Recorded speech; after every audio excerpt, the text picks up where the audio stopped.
Good morning, MGTOWers out there. It's me, Ward's Fire.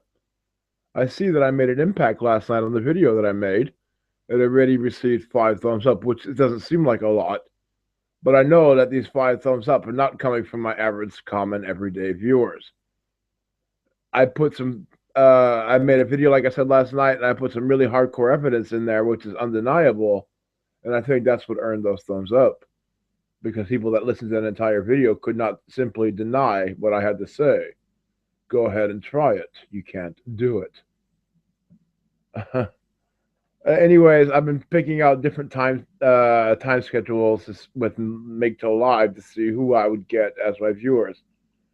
I've been making afternoon MGTOWs, good morning MGTOWs, good evening MGTOWs, and just to see who is online at the time that I make them, so I can figure out, okay, what is the best time during my day to make a live stream. It is currently 9:05 a.m. here, so in New York, it'd be around 3 o'clock in the morning, and Los Angeles would be around midnight right now. So let's just see if anybody comes online.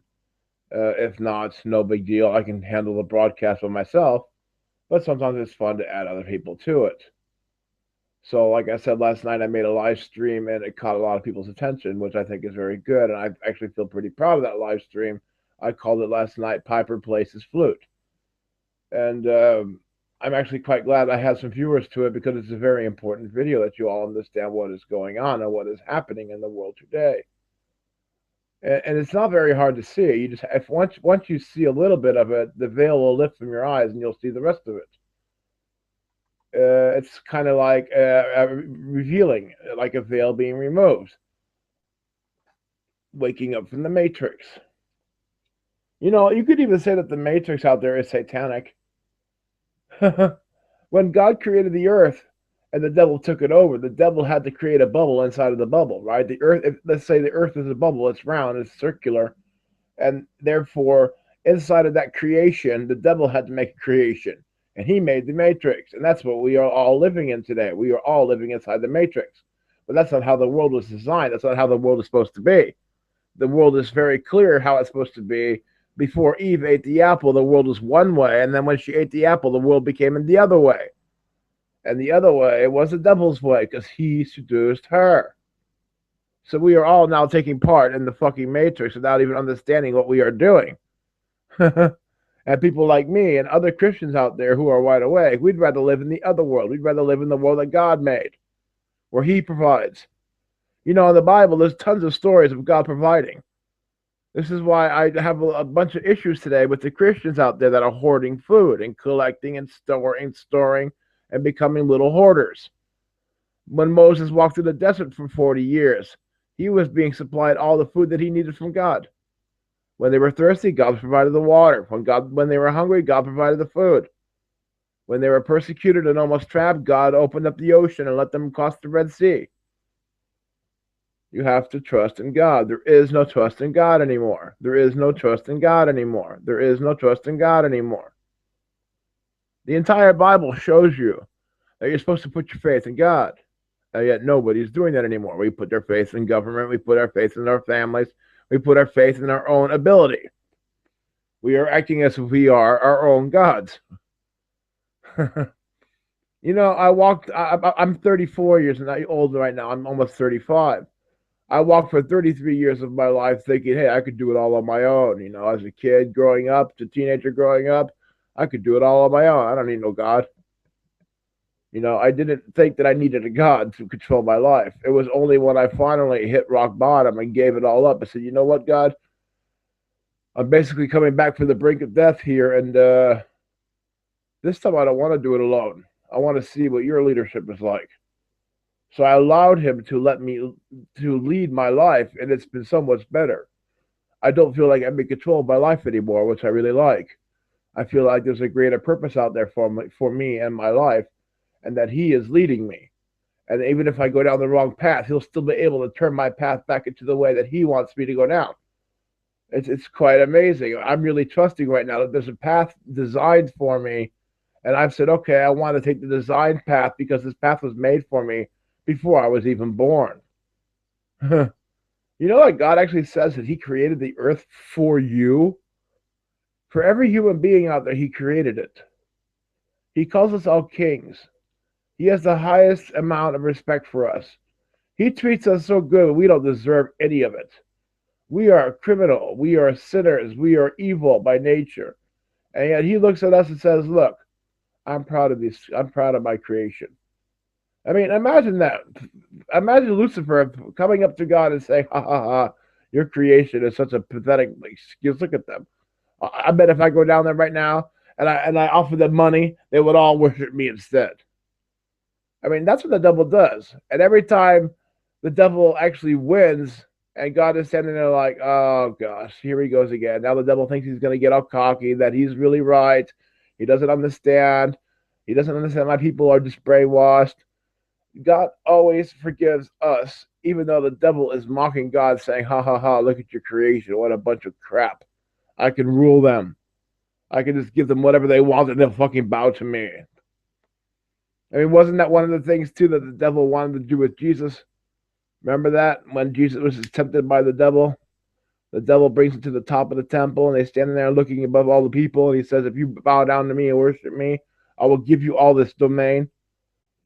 Which is quite funny in the first place, because Jesus and God created the earth, and yet the devil is saying to the creator of the earth, I'll give you this if you bow to me. It's like giving him an empty promise. And he did the same thing to Eve as well. Eve already had immortality. She already had all the wisdom. Could you imagine having all the wisdom in the world without any of the impurities? That's what Eve had. Everything that she gained was sin. You understand that? Adam and Eve were given all the wisdom of the world. And then the devil came by and corrupted the wisdom. That's all he did. He gave him the dark side. Big whoop. You can live without the dark side.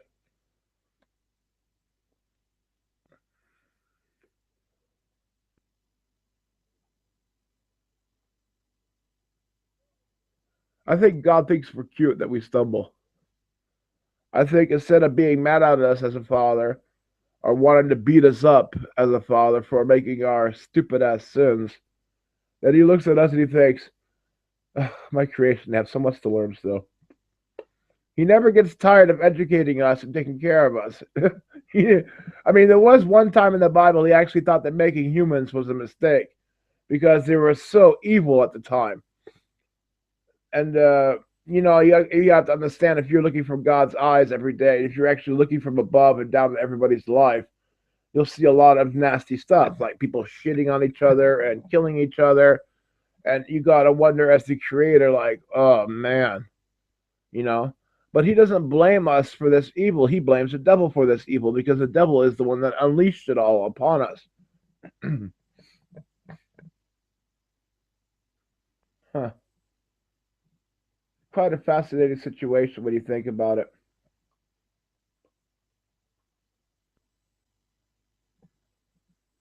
I like the story of the copy of the copy of the copy of the copy.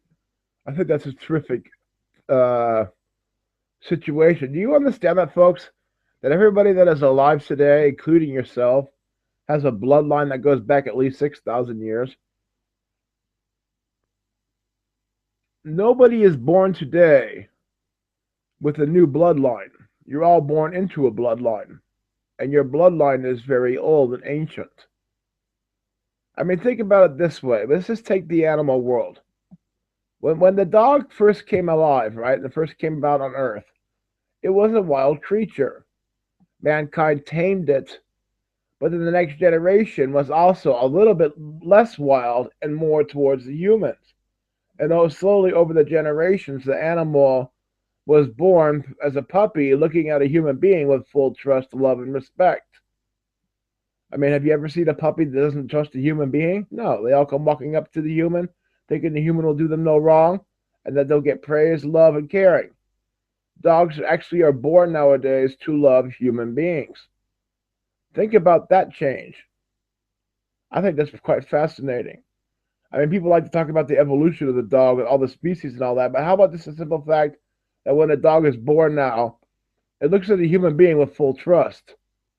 That's generations of bloodlines. That's all the previous dogs before them, and that taught him, okay, humans are safe. You could trust the human.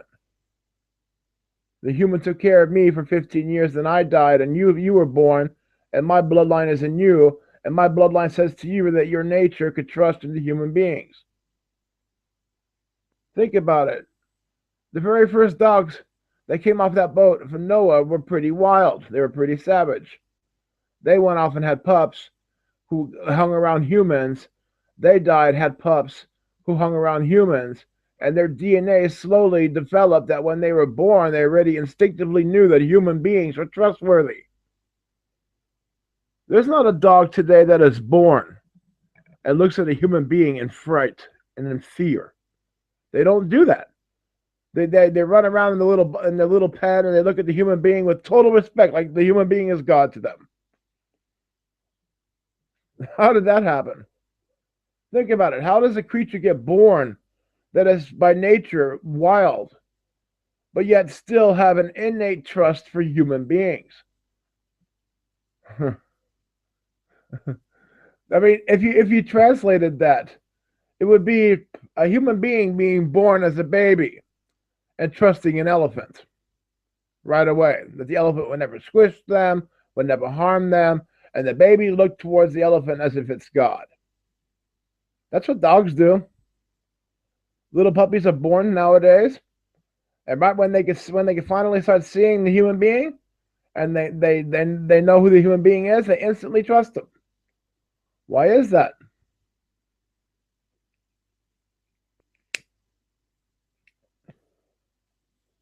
There's nothing in this world that has a new bloodline. Nothing.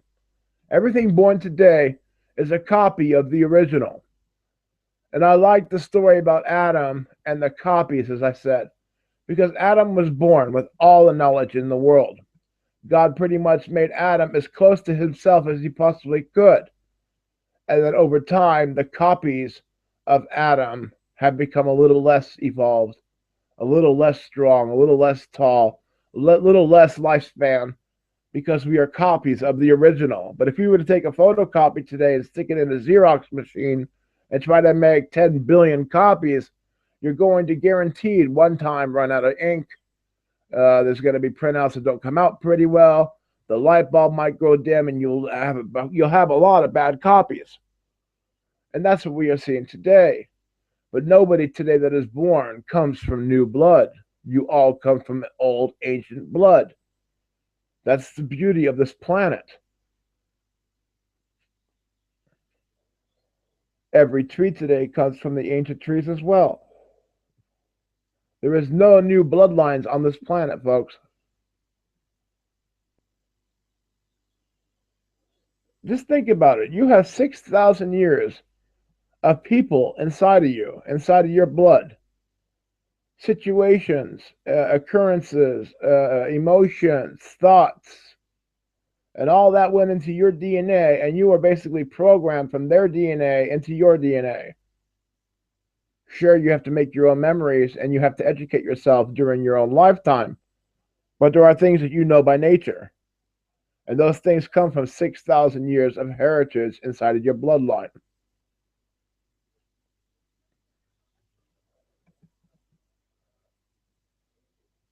Wasn't it the Young Turks that made a video about that as well?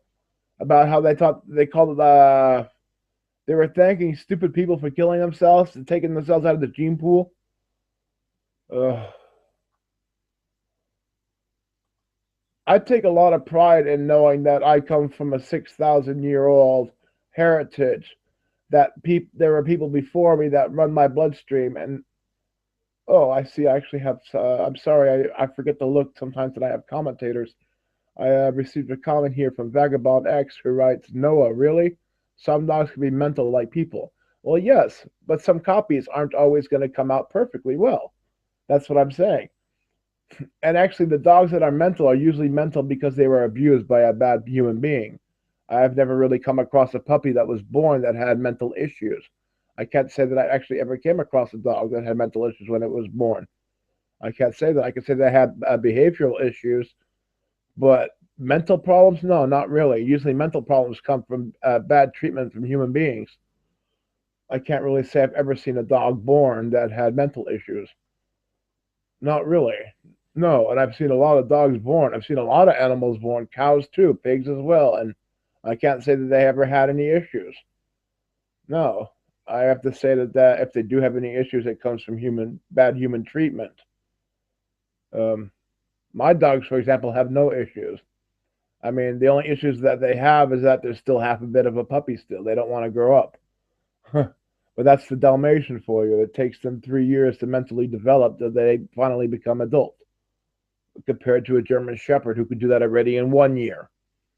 I mean, the Dalmatian is also classified as the clown of all dogs. Quite hilarious. I got a 1.5-year-old Dalmatian right now that thinks that it's only 6 weeks old. It still goes to the bathroom sometimes in my house.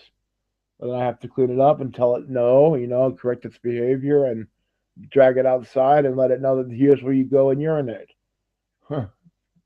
Or when I come in the door, it's so happy to see me that it actually will urinate too, just because it's overwhelmed with emotion and joy that I came into the house, that I came home. But I can't say that I've ever come across a dog that had any mental issues at birth.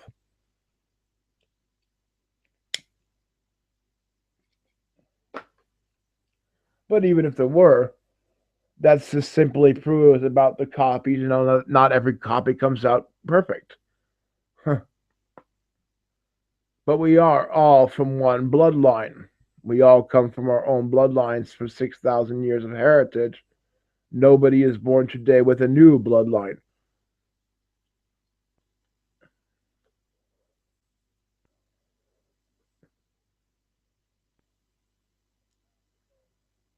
My father was a total gigantic cocksucking asshole, and yet I noticed that I have traits of him as well. I've picked up some things simply for having the same DNA. I mean, there are things that he did that I've found myself doing during my lifetime as well, with no real explanation for it.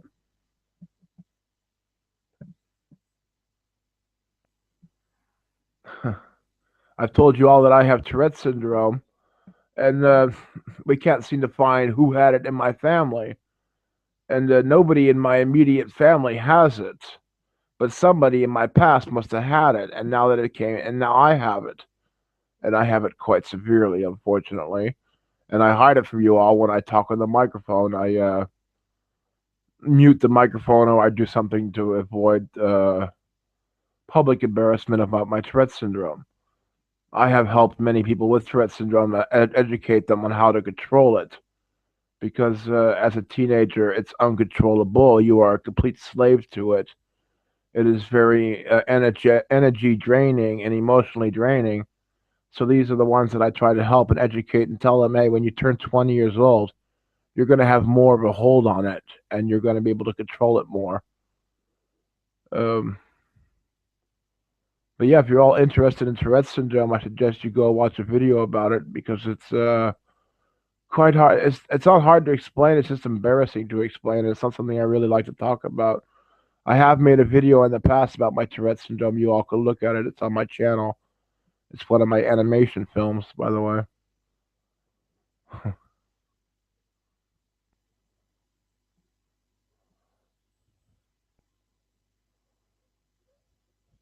I'm surprised in 2015 how many issues in the world exist that all come back down to Abraham and Sarah and Adam and Eve.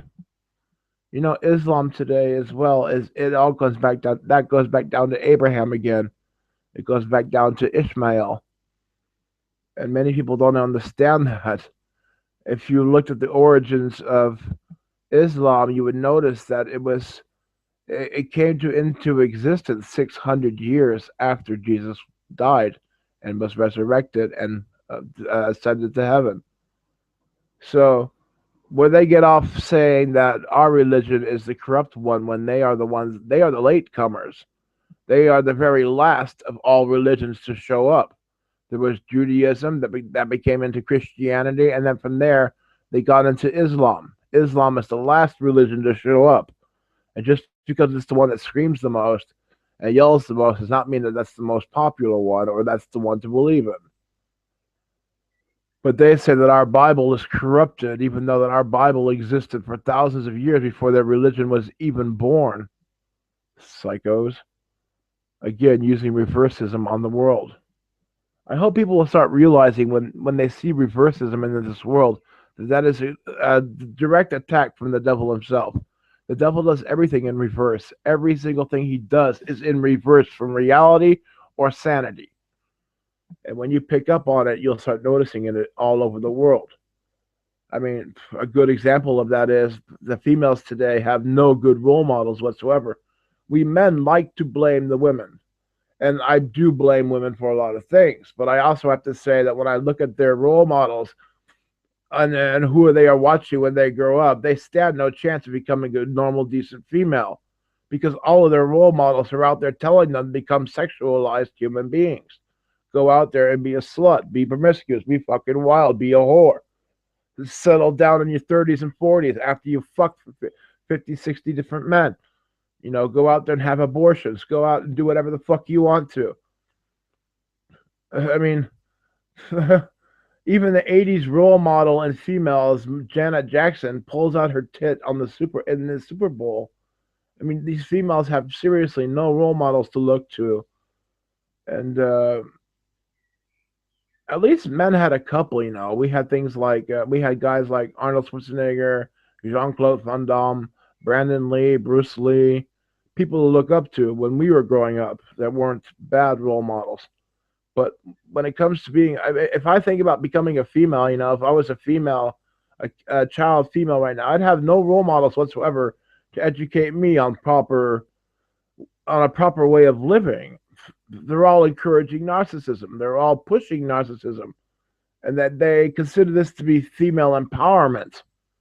Yet men could take care. Men could also go down the road of narcissism. We can call it male empowerment, but we don't do that because we know it leads to nowhere. Yet the females think that this is the greatest secret ever found in the history of females is narcissism. They call it female empowerment, folks. It's nothing more than being a giant bitch, only caring about yourself and dragging the person down that's next to you. That's narcissism. And they're seriously going out there encouraging this in females. This is why females can't stand each other, because they're both narcissistic. They're both out for the attention. They're both out for the gratification. They're both out there seeking the positive feedback from men, and they don't want to share it. I don't get why they want to live like this and actually call that female empowerment. Then you have the Christian women out there who are exactly the opposite, and they're saying, hey, look, ladies, this is not the way to be. You don't have to go out to be cheap sluts and hoes to get attention. You don't have to go down those roads. So then they attack Christianity as well. It's just a constant attack on females, not to become mothers, but to become single women out there taking care of their own children and working all the time. You know, in the 1980s, America still had enough money in the pot that men could go out there and take care of the family. That one person could take care of the entire family. I mean, that died in the 2000s, man. Now, if there's a family out there, the mother and the father are both working just to make enough money to take care of the kids and pay the rent. You know, times have really changed because in the 80s, one person could do that for the whole family. Now it takes two people to do that. So have we gained anything with the females going out seeking fucking employment? Absolutely not. We've only lost. Because now it takes two people to do the job that one person used to be able to do.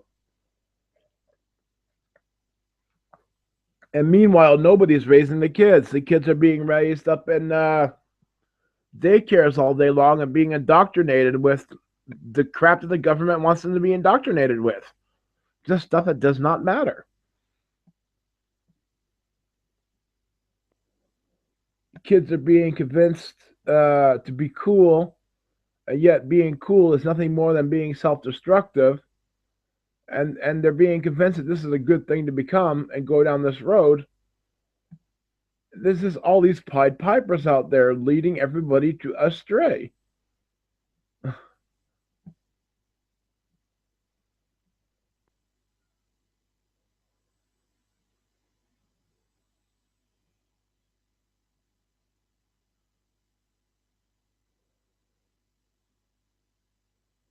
I always gotta wonder too why people do not like Christ. It's like, what could you possibly not like about him? He heals people, he feeds people, he gives people hope, and he cares about them, and he promises them everlasting life. What is there to hate about that? How could you actually go, oh, I don't believe in that? It's like, okay, so you don't want to believe in hope, faith, love, caring, and eternal life in paradise.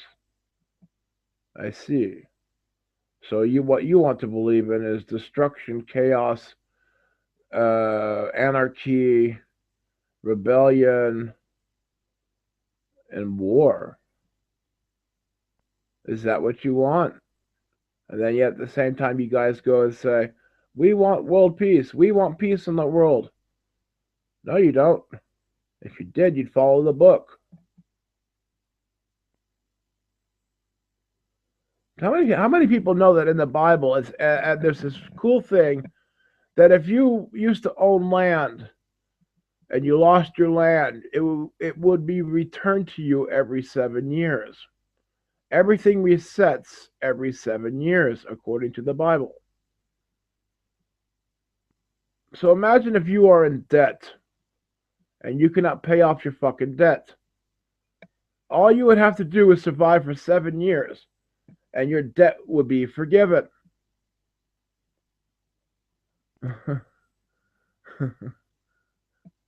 Look at modern day life.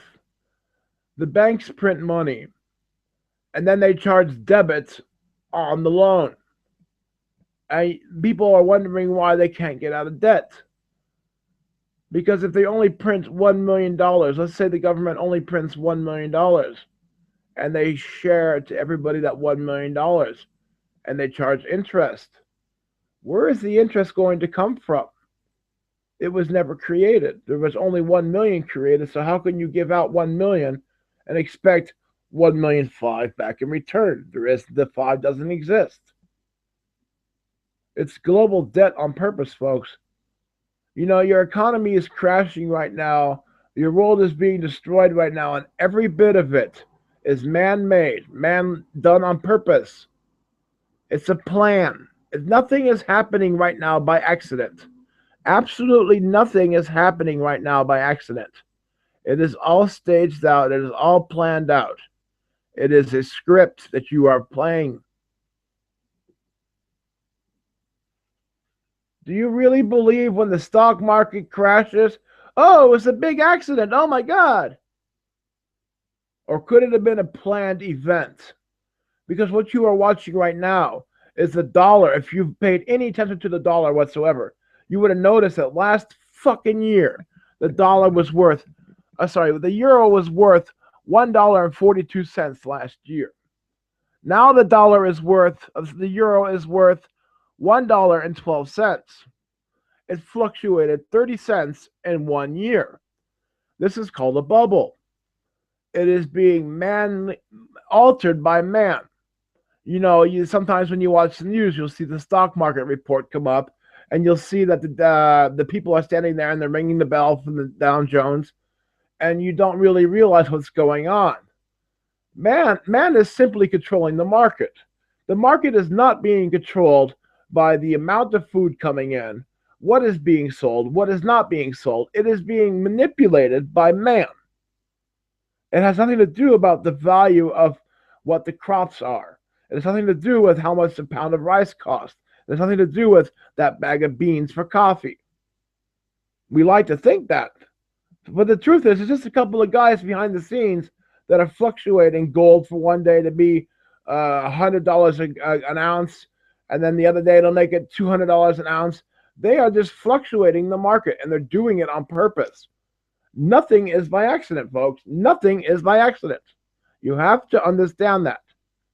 It is a direct attack on society. It is a direct attack on humanity when they deliberately screw over the market. And they are doing it on purpose. You know, even the Bilderberg Group did it to America. And when it happened to America, they couldn't believe it. America's housing market crashed, and then it was restored. And then when it was restored, people put faith into it and put the last bits of their money back into it. And then the Bilderberg Group crashed it again. It was a deliberate attack on the American people. First, they crashed the housing market. Then they restore the market, giving false hope to the people. And the people that were already almost close to bankruptcy reinvested their money inside of the housing market again. And then they deliberately crashed the market again to take the last bit of people's money.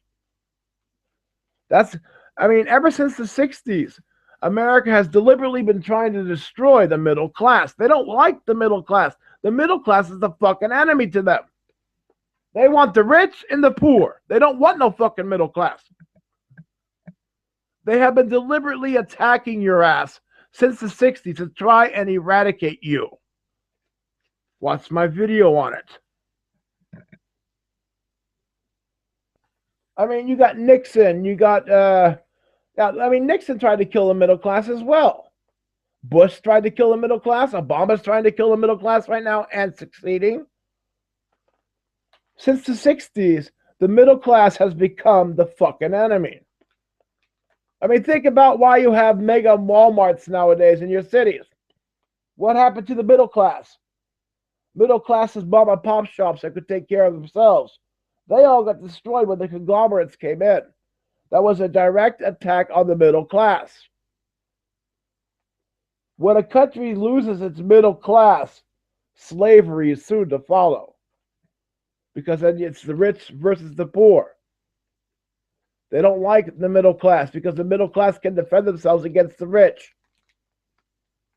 They are the ones that have the SUV trucks. They are the ones that have the 50 caliber rifles. They are the ones that can afford to defend against the nation's dominance.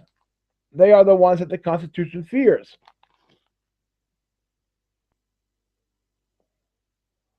They can easily lock up the poor and throw them in FEMA camps. It'd be a lot harder to go after the middle class who actually have guns to defend themselves. And they know this. So they have been attacking the middle class ever since they shot John F. Kennedy. Well, ever since they planned Jackie to shoot John F. Kennedy. And yes, I do full-heartedly believe that Jackie Kennedy shot John F. Kennedy. Without a doubt. You can actually go and watch my video on that as well.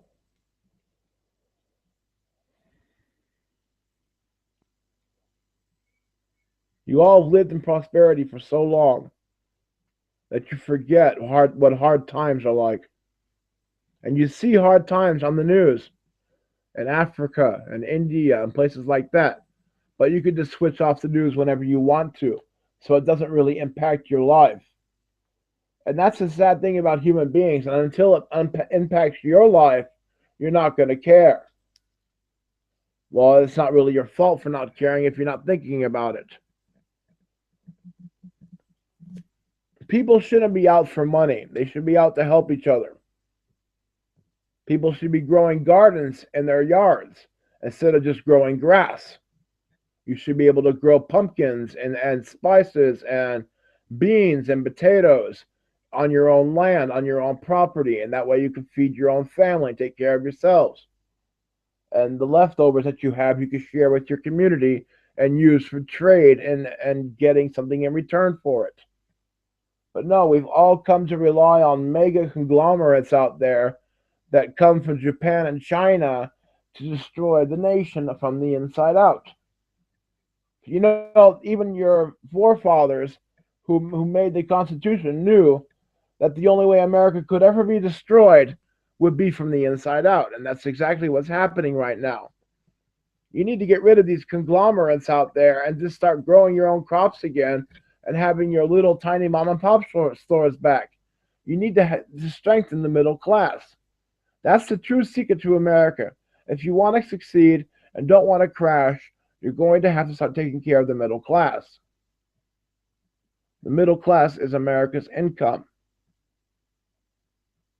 The middle class is strong enough to fight against the rich and strong enough to help the poor.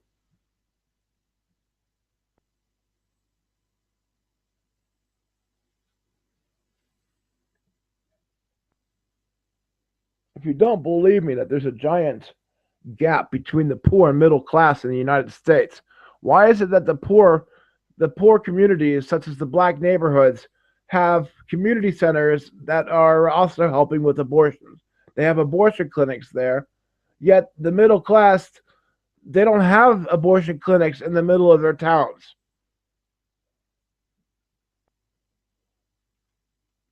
There is a huge gap between the middle class and the rich, but there's also a huge gap between the poor and the middle class. And the middle class and the poor don't seem to see that.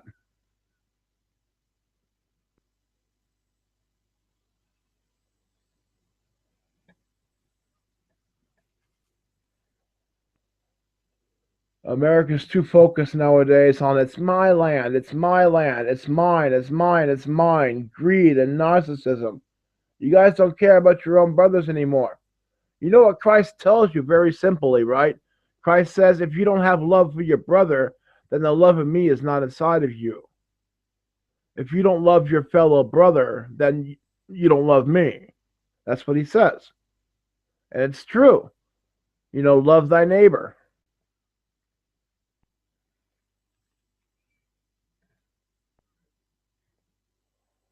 I heard people, I've been hearing this a new brainwash in the world that's going that codependence is something very bad. That you're not supposed to be codependent. Well, I find this to be very untrue. I think that you should be able to rely on your community. You should be able to rely and trust in each other. And that, well, you can also be, taking care of yourself. Nothing wrong with that.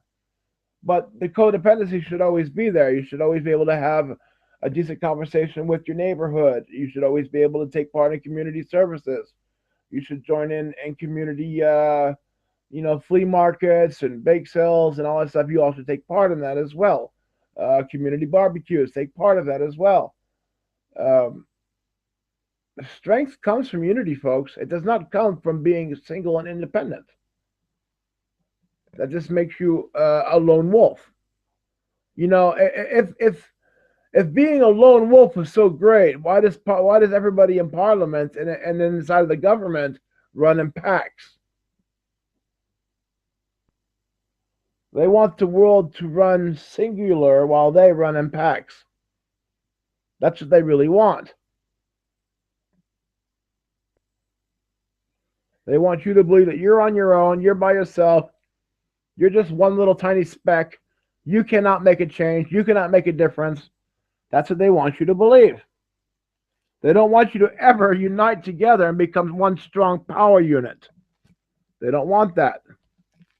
That scares your government. That terrifies your government. This is why whenever there's a crisis right away, the first thing they do is say, oh, your community's in danger because some people have guns. You got to take away their guns and everybody's safe. Even your Bible clearly states, and your Bible really says this, when they start calling out for peace and security, sudden destruction will fall upon them. Yeah, you're looking at America right now, and they are calling out for exactly peace and security. Those exact words. The Bible says when they call out for that, sudden destruction will be upon them. And we are seeing this sudden destruction right now in the United States. And it is not men out there crying out for this peace and security. There's no man out there saying, I don't feel secure enough, because our lives are never secure. We make do. It's the females out there that are saying, we don't feel protected enough, that we live in a rape culture, right? It's the females out there crying out for protection.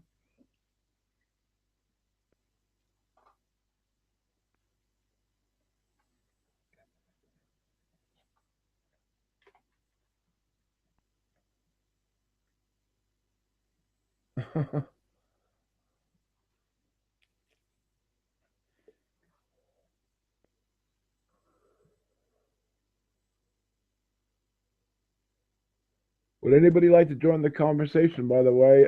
I could send you an invitation to just join the conversation if you like. I haven't had a decent conversation with somebody in like a week. Nobody's joined the live stream with a microphone and decided to talk with me, which is fine, I guess. I can hold my own conversations pretty well, but sometimes it's nice to invite a guest online.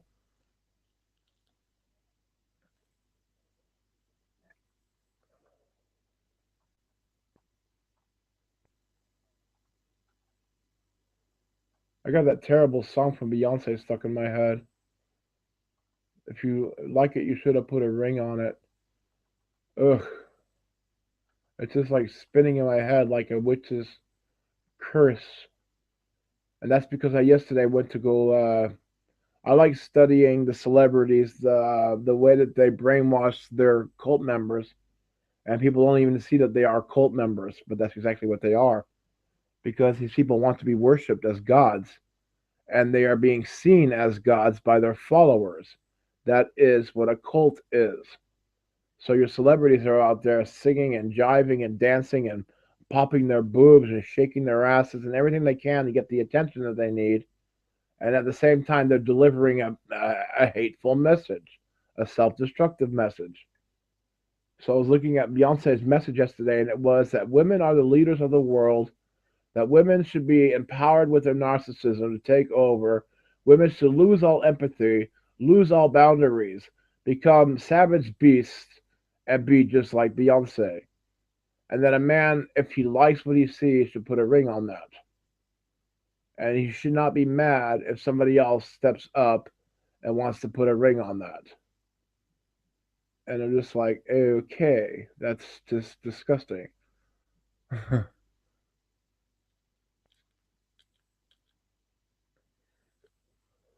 Meanwhile, all the 12-year-old girls are picking up on this message, this Beyonce's message, and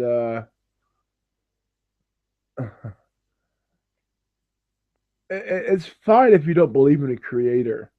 But when you go around corrupting little children for a living, and you act like you're so proud about that, that you have millions and millions of dollars, that you're driving around in Ferraris, but the meanwhile you've known that you've just sat in there corrupted children, telling all these children to become young and promiscuous and have a whole bunch of wild sex, don't pay attention to what you're doing, don't have any responsibility, just be wild, free, and boundary, don't have any boundaries, just do whatever the hell you feel like doing. How could you sit there in your car driving knowing that you've just sat in there and corrupted all these people, and now you have all the rewards for it? I mean, even Jesus says it. He says, "Don't be envious of what other people have, because you don't know what they ever done to obtain it." I mean, you don't know what these celebrities do to make all their money, and they're not going to be making millions of dollars from a song. Don't be ridiculous. Even if a song would sell worldwide, you still wouldn't make millions and millions of dollars. No, it's a whole persona. It's a whole character they're selling. I mean, don't you all see it in Hulk Hogan? I mean, Hulk Hogan is a really sad case. I mean, you still see him coming out on the wrestling, and he still does his oh brother thing, and you still got Schwarzenegger going, "I'll be back." Uh, I mean, come on, don't you all see what's really going on here? They are a product, and they're being sold like products. I mean, I'm pretty sure they're all. Sometimes they're thinking, "Man, if I just put a bullet to my head, I'll never have to say I'll be back anymore." Ay ay ay. And Hulk Hogan too, man. He's just like, I am a real American with a 60-year-old ass, having surgery all over, barely able to walk, still pretending to be the big, famous, badass wrestler he once was.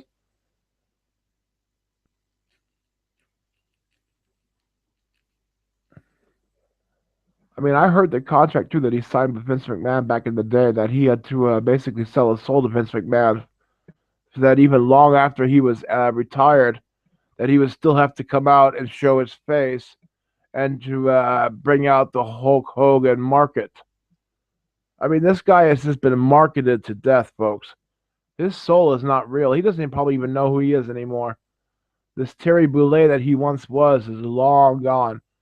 Uh, Take the Ultimate Warrior too, man. He actually named himself the Warrior. I mean, talk about living your character in real life, forgetting who you really are, just becoming this character, this falsehood, this product.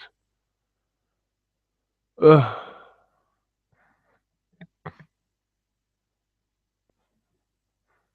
I would never want to become a celebrity. Never. I mean, I've heard stories about the casting couch, and I've heard stories about how these people get the contracts, and I've also heard about just like how they'll. I mean, it's actually an old Islamic cult trick that they're pulling on young people right now to make them become Illuminati members. And it starts out with an old king in the ancient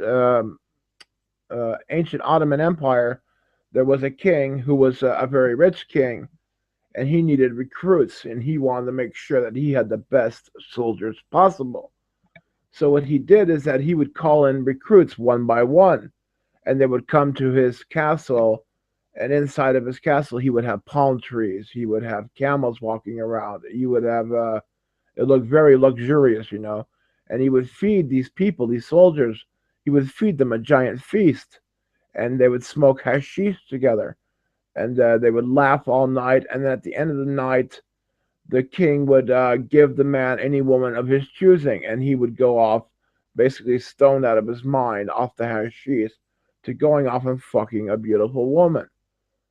And at the end of after this experience, after having the big meal, the hash, and the fucking of the woman, the king would say, "If you join my military and you die for me, you will come back here and you will live here for eternity." So the people were gladly to sign up to it. They were gladly willing to even die for the king. So one day, an invading force comes in to the kingdom of this king, and this king is completely outnumbered 100 to 1. And the other king comes up and he says, "You surrender now, and I will spare your life." And the king is laughing his ass off, and he says, "If you surrender now, I will spare your life."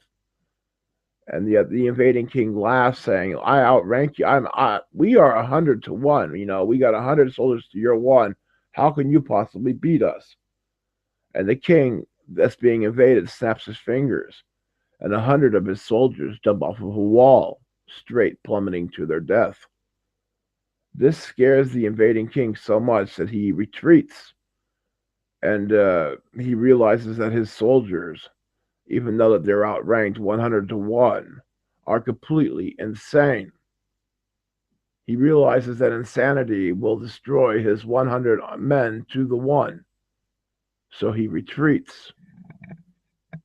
But this is where the heritage comes from in Islam, that if they die for the cause of Islam, that they will receive all these virgins, these 72 virgins. It comes from that story, from the king with the hashish, the women, and the big feast.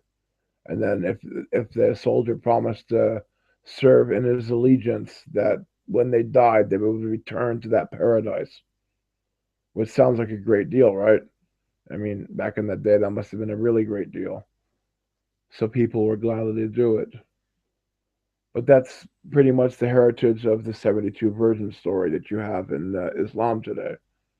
It's based on an old Ottoman empire and Ottoman king.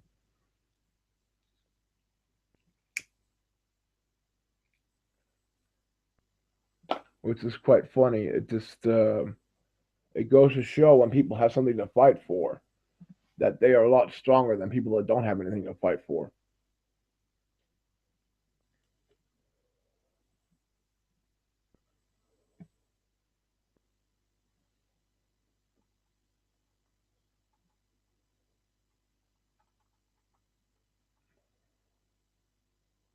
I wanted to talk about Abraham, Sarah, and Ishmael and Isaac. We all know the story that Abraham went up to sacrifice Isaac on Mount Moriah. But according to Islam, it was not Isaac that was going to be sacrificed, it was Ishmael. And that Ishmael was Abraham's first son, which is all very true. But God declared Isaac to be the successor of Abraham and not Ishmael. Ishmael was outcast from the family unit of Abraham, and they were forced to go walk in the desert. And God fed and gave Ishmael water to drink. God cared about Ishmael still. which I'm not very sure why he did. I mean, I have to figure that one out still. But anyways, he promised that Ishmael would become the leader of a really great, strong, powerful kingdom one day, which today is the Ottoman Empire and the Neo-Ottoman Empire. But Islam believes that Ishmael was the true successor, while the Christians know that it's Isaac. Islam believes that it was Ishmael that should have been offered at the altar of the sacrifice, but that it was Isaac.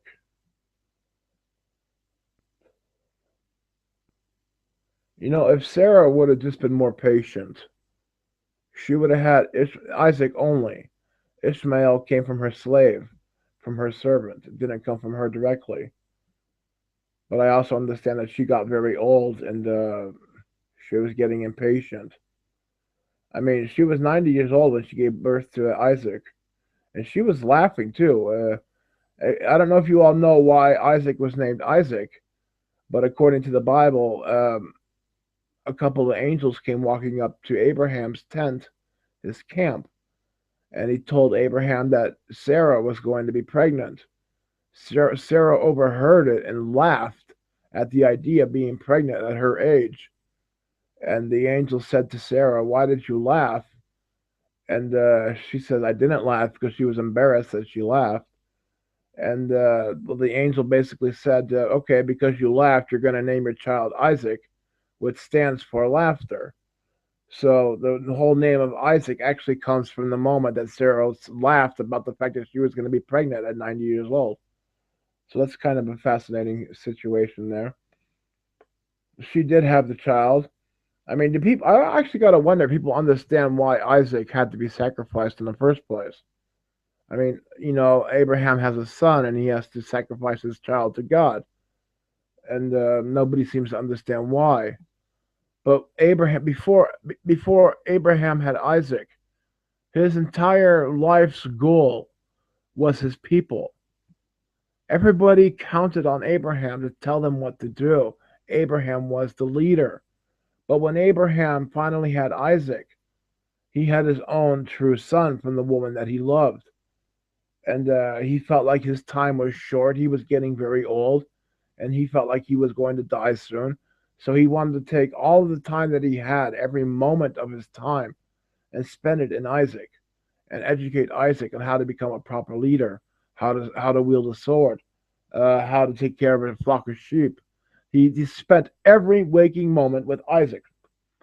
And then one day he said, I love Isaac more than anything in this world, even more than God, is what that came down to. So it kind of offended God, and God said, "Okay, you're going to go sacrifice your child. Let's see who you really love most."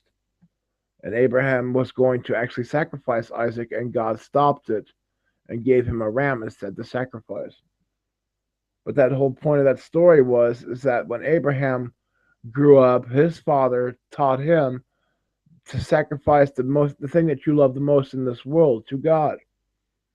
And he taught his children how to do that, and that's the legacy that was continued throughout the whole Judaic history. Abraham had to slaughter his most favorite beloved sheep when he was younger, and he gave it to God. So the thing that he loved the most, he gave ready to God, and he taught that to his own children also. And that's why Abraham had to sacrifice Isaac, because he loved Isaac more than anything.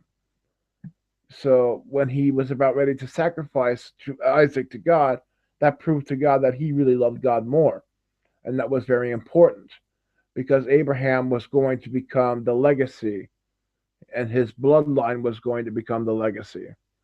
So it was very important that the bloodline was already set with God. I love the story of Abraham. Abraham taught me that my faith is genuine. That when I hear in my head something that I have to tell everybody, that I know that it's genuine, that it's from God. I mean, it's quite tough as a Christian, believe me. I'd rather just be an average Joe who went out partying all the time, drinking all the time, and not having a care in the world, just working 9 to 5 and then partying in the weekends. But in my life, I get pushed to tell stories. And sometimes I don't want to tell the story because I know I'm going to look kind of foolish.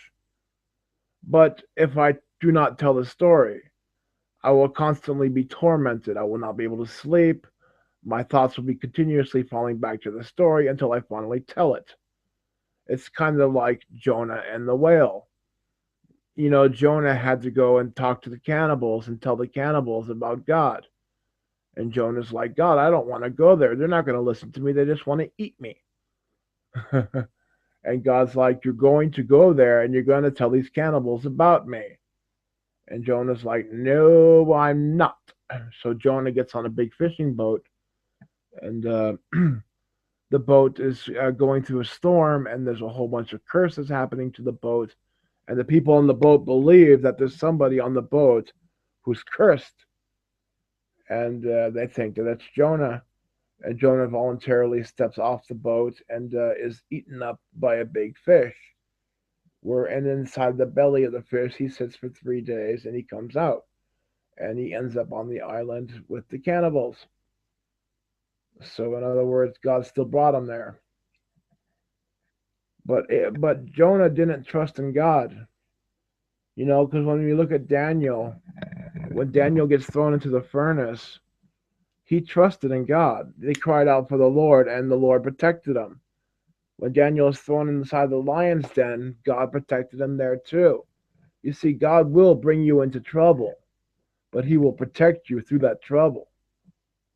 And so a lot of times I don't want to bring the message up because I know what kind of trouble it'll bring my life.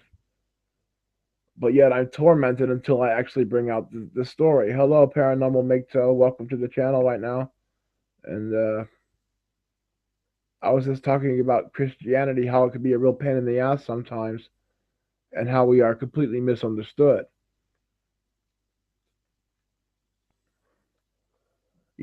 Abraham started out in the desert one day, and he had a pretty big fall. And when he stands up, he hears a voice in his head that tells him that he is hearing the voice of God. And God gives him a mission. And he should take his people with him and go and look for the promised land.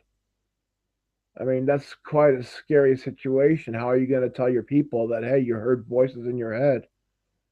But Abraham was hearing more than just voices. He was hearing a whole story. And Abraham also heard that blessed is those that blessed you, and cursed are those that curse you. And people still don't understand how that is still valid today in 2015. We call it karma, but it's not karma. It's God himself taking vengeance.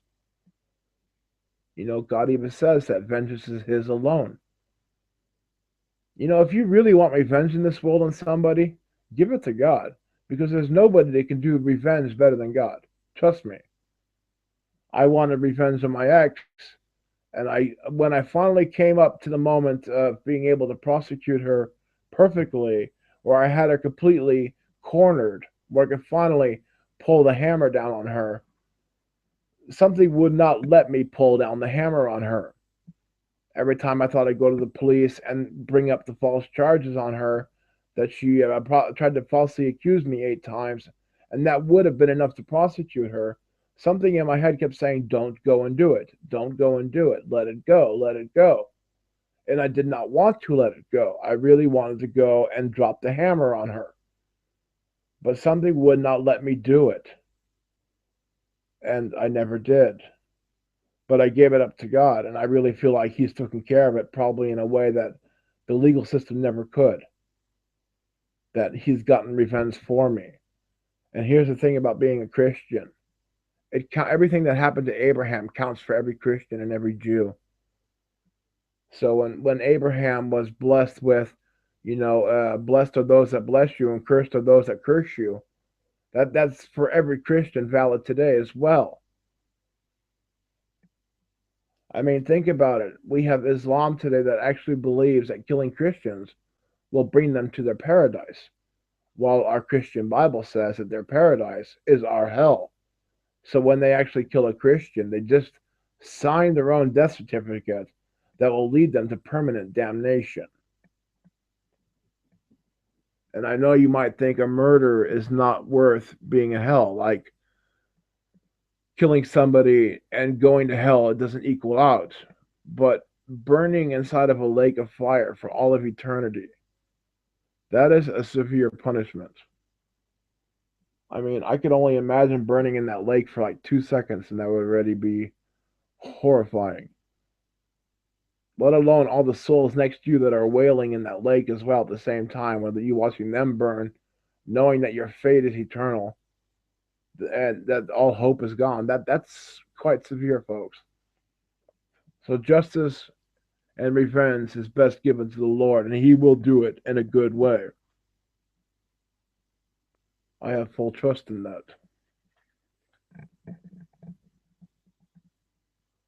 I wasn't the goody two shoes you hear me being today. I used to be a rocker, drug addict, alcohol, drinking. Music was my constant life. It was all metal, heavy metal, rock music, hanging out with my rocker friends, driving motorcycles, acting wild and stupid. But I always had the seed of God planted inside of me. I just didn't develop it. Then I got really sick. For 2 years, I had a hole in my leg. It was quite severe, down to the bone. You could actually see the bone inside the hole in my leg. It was that severe. And I had to lay in bed for almost 2 years to heal from this wound.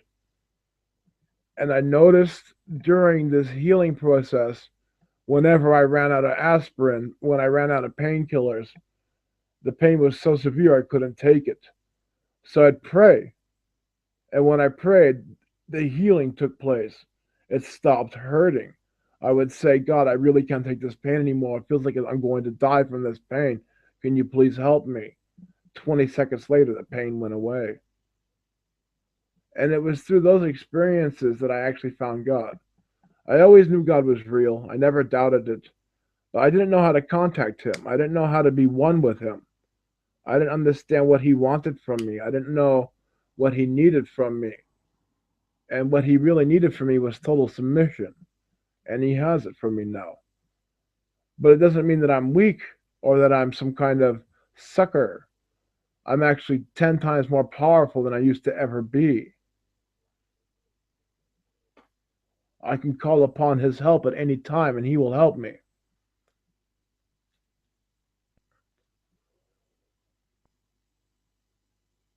I look at Daniel a lot and I look at King David a lot. I love King David. Many men today, they become millionaires and they have their skyscraper buildings and they have the rich houses and they have the beautiful wife, but they don't even have 1/10 of what King David actually had. King David had his entire kingdom. He had a harem of women. He had so much gold that was stockpiled. He had everything, man.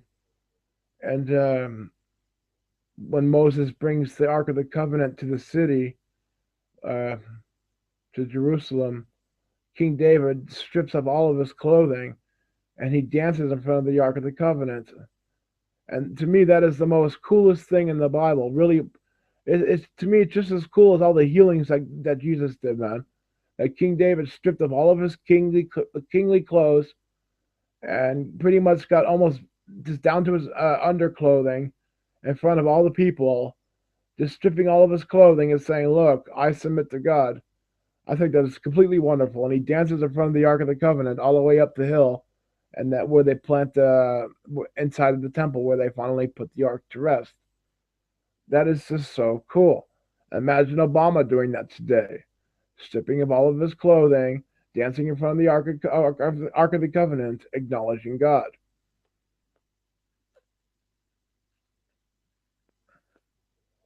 Imagine any celebrity doing that today.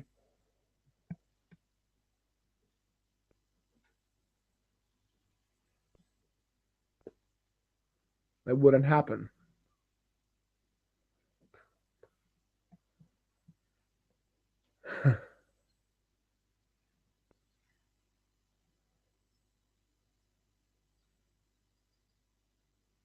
Nebuchadnezzar was actually killed because he robbed God. You know that, right? And the whole phrase "writing on the wall" that actually comes from what happened to Nebuchadnezzar.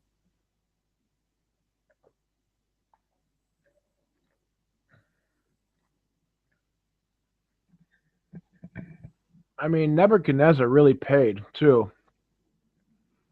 When God told him that because you become so vain and you live in ego and you've completely forgotten that I am in control of you, I will punish you now by making you forget who you are, what you came from, and you're going to crawl on your hands and knees until you finally acknowledge that I am God, that I am the one that gave you all the power in the first place. And so Nebuchadnezzar went off into the wild, lost his mind, and for a couple of years became a savage beast, basically, until he finally acknowledged that God was king, that God gave him everything. Because Nebuchadnezzar had the nerve to go into God's temple and steal his golden chalices. He stole the gold from the temple, and God made him pay for that.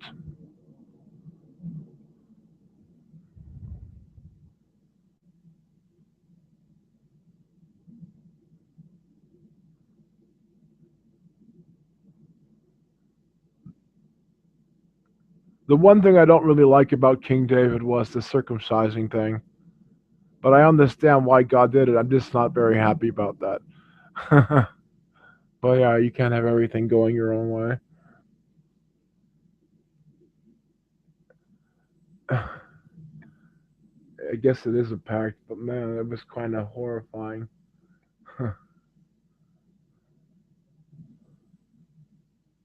You know, King David was a savage murderer too, right? I mean, he went out and he killed a lot of people. They were all bad people. They all deserved it, but still, man, he was hardcore. I mean, people today can't imagine how powerful he really was. And people underestimate him a lot.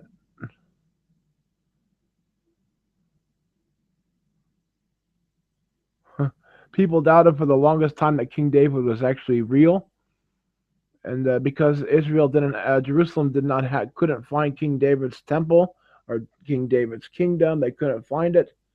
So up to the 1990s, people had a hard time believing in King David. Yet King David's quarters has now been found, which is quite awesome. It just once again verifies the book for because once again people didn't believe while the book already said it's genuine. You know, people don't believe in the book, and yet the book has been genuine. How many people have to analyze and scrutinize a book? They've had like 6,000 years now to analyze all the scripture, and nobody can say it's not true.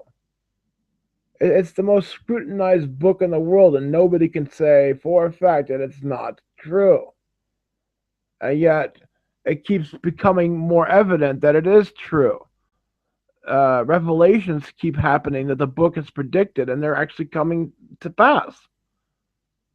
Again, last week, the White House became the Rainbow House, folks. Oh my God, I can't believe that actually happened. Oh,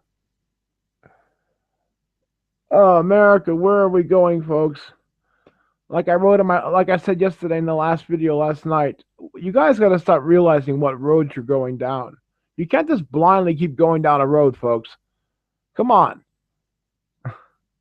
I have been gifted in this life that I could tell what roads will lead where. I guess that's the Christian in me. I'm not sure. I thought that everybody had that growing up, that you could see the end of the road before actually going down the road. But it seems that people cannot do that. They're actually going down the road not knowing where it's going to end up. Why are you all just acting like lemmings? I don't get it, folks. Can't you see the end of the road without going down the fucking road?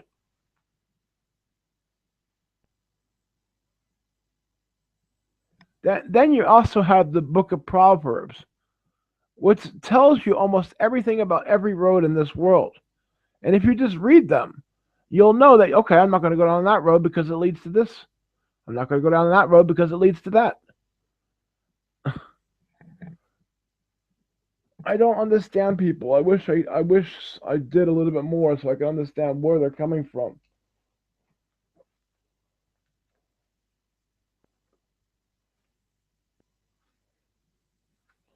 God says that the reason that people are not religious anymore is due to a lack of knowledge.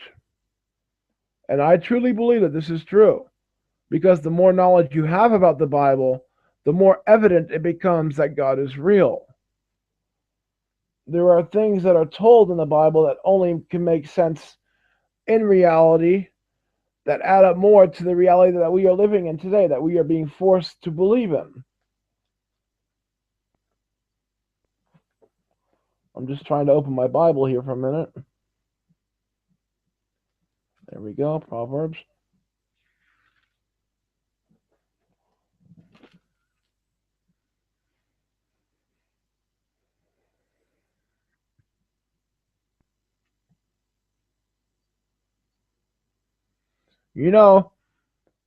God could be a pretty angry God. And a lot of people say, oh, the Old Testament is filled with God's wrath. God is angry. God is angry. It's not that he's angry, he's righteous. There's a difference there. I mean, just because he acts out doesn't mean that he's a bad spirit. It means that he's fed up. And then he gets angry. I'm the same way too. You can keep poking me with a needle and I'll tell you to stop the first 10 times, but if you keep on going, you're going to anger me. And when you anger me, I'm going to kick your ass. And that's basically what happens in the Bible. And then when God finally kicks ass, they're all like, see, God is an angry God. It's like, no, you kept pissing him off and he finally kicked your ass.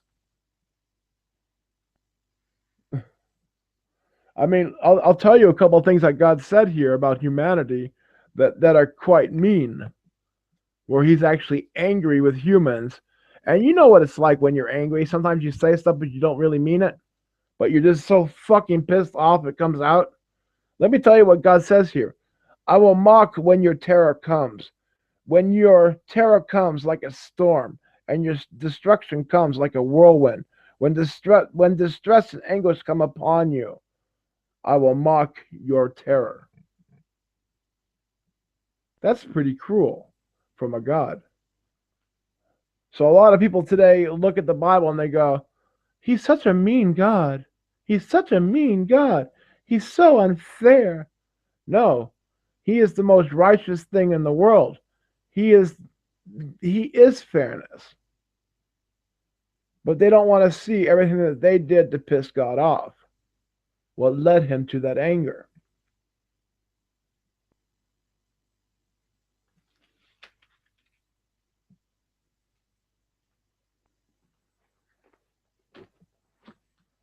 As I said before, I'll tell you a cool story.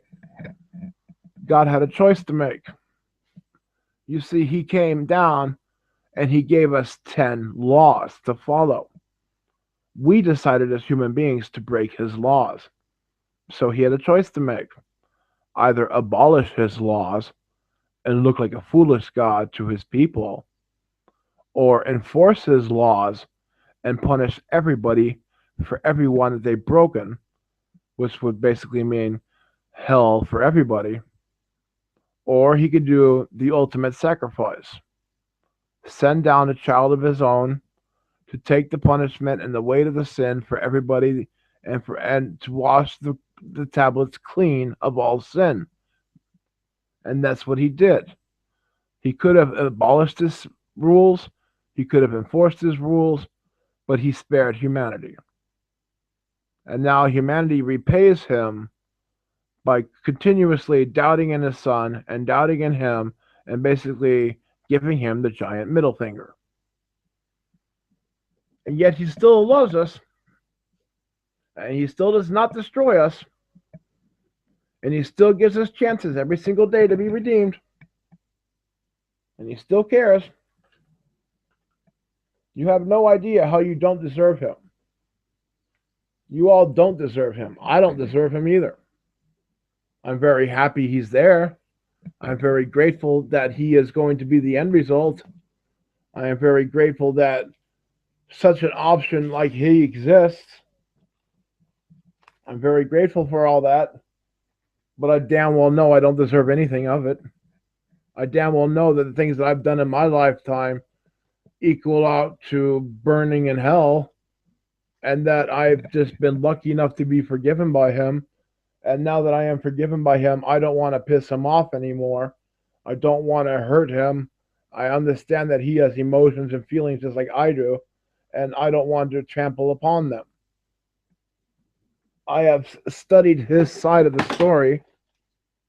I have come to the conclusion that he is the genuine side. He is the road to follow. All he wants is a recognition from people. That's all he wants.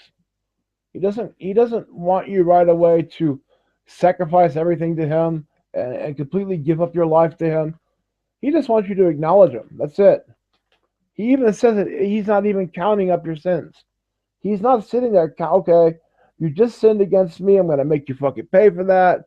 Oh, you just fucking sinned against me again. I'm going to make you fucking pay for that.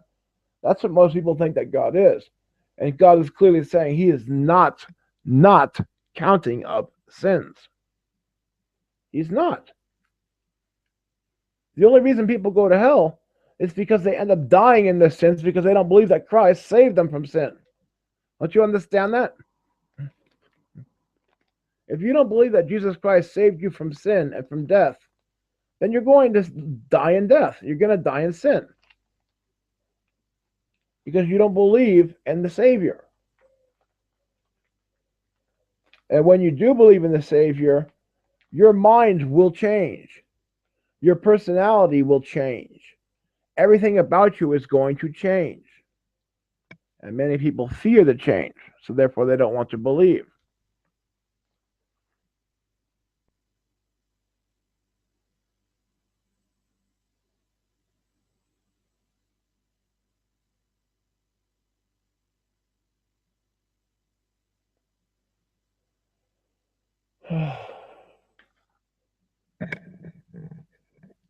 People will never listen to me.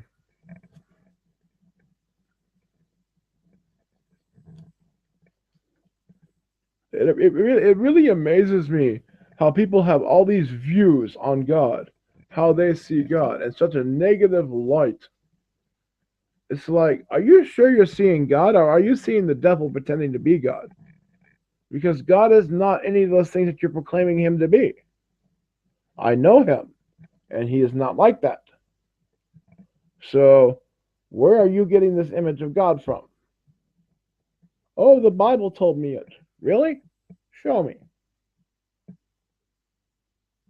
Oh, it's just a picture in my head I have of him. Really? That's not God you're saying, folks.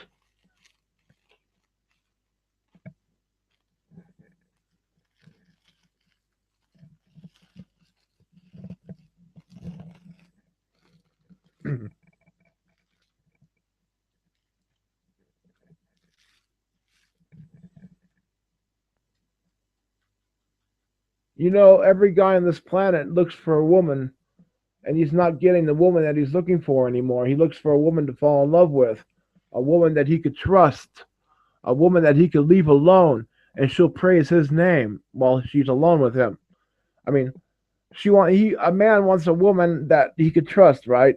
That when he actually leaves her alone with a group of men, that all she'll do is praise her husband. That's the kind of a woman every man looks for. Yet we're not finding these women anymore. But the men that are seeking this in the females, they're only seeking that in females because they're looking from the godly love. You see, that love of a woman like that is a godly love.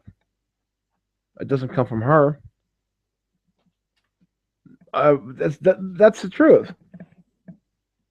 That kind of love does not come from a woman. It comes from a woman that is in love with Christ, who follows Christ's rules, who obeys God, who understands her role, who understands what she is here to do. The woman that understands that she is the helper. Imagine yourself being with a woman who knows that she is the helper. Would you see divorce happening? No, because she is the helper. Could you trust her? Yes, because she is your loyal helper. Could you love her? Yes, because she only loves you back. That is just between you and her. Could you have kids with her? Yes, you could, because you know that you could trust her. Do you understand this? This is what a godly woman is. We don't have many godly women around anymore today. And most Christian women today are acting like feminazis, covering it up and cloaked it up in Christianity. They're not Christian. They're only Christian to use it as a manipulation tool.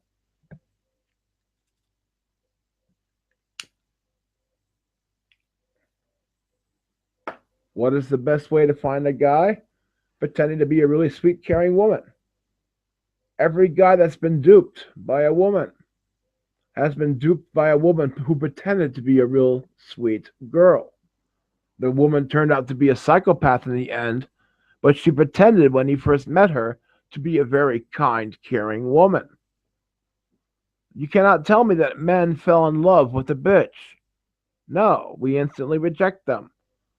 When a man falls in love with a woman and gets completely used by her, it's because she lied, pretended to be somebody she was not, tried to get out of you she kept sucking out your emotion.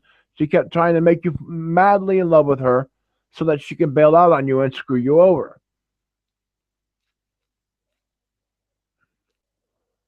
The screw job never happens with a bitchy woman. Because when you're with a bitchy woman, you're on your guard. You don't open up your bank account. You don't get married to this kind of a woman. You use her for sex and you move on.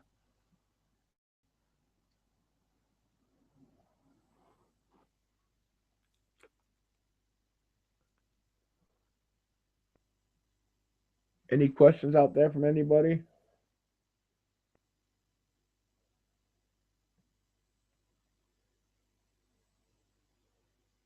Okay, moving on. You know that in the Bible it clearly states that women should not be preaching it, teaching it, or educating men on it. Yet we have Mrs. Joyce Myers today who loves to do just that. And I think it's totally fine if a female wants to go out and educate other females on the Bible. But I refuse to have any female talk to me about the Bible. It instantly angers me. It's like, shut up, ho, learn your place. Don't you talk to me about the Bible. Keep your filthy mouth shut about the Bible. Don't you try to talk to me about it. I don't want to hear your input. I don't want to hear what you have to say about it. To me, you are an infidel in that. That's the truth about it. They have nothing to educate me on about the Bible. In that sense, I am the leader in that. And if they try to educate me, they're going to find themselves out the door very fast.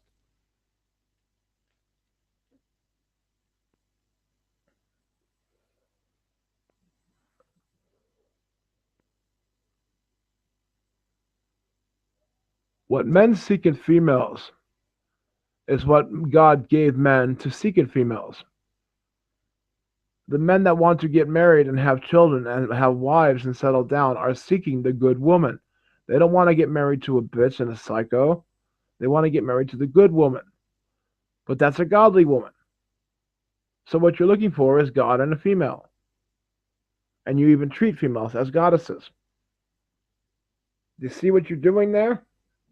You're removing God and seeking it in females and even treating females as if they are gods. You're letting them get away with murder. You're allowing them to take half your shit away. You're allowing them to trample all over you. You're acting as if they are gods in your life, these females. And yet the ranking is woman answers to man, man answers to God. It is not woman answers to nobody and man answers to woman. That's what the feminists have made it. Woman answers to man, man answers to God. And the feminists have made it that woman answers to nobody and man answers to woman. Does that sound right to you?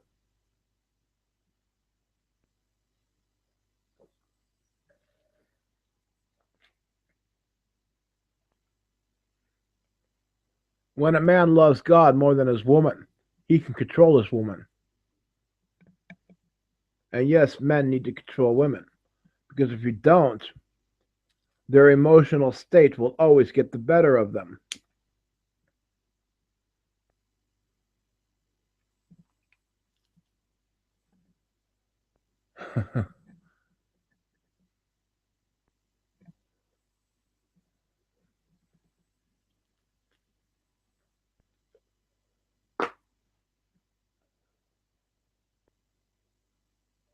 How many guys out there right now that are watching me have a girlfriend?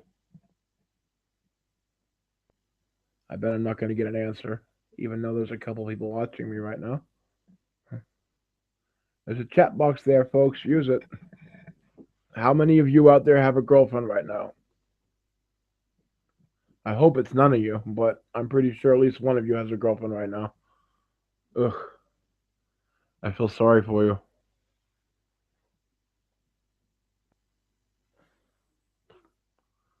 I feel sorry for men that need a woman in the first place because needing a woman is a weakness. It's needing confidence that you can't generate yourself. It's having to have this beautiful creature and acting like you're in control of it to make yourself feel worthy of something.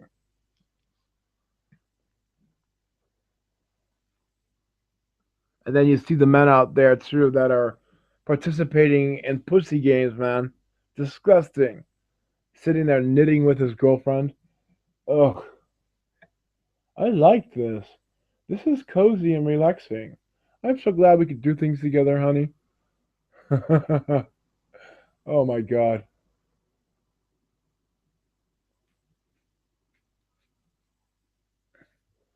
Hey, Paranormal Migto, you want to join the conversation with me? We make some good conversations together. I can send you an invitation. I mean, we talked last time together, and that was a really good conversation. I wouldn't mind picking that up again. Do you want to join me in a conversation or not?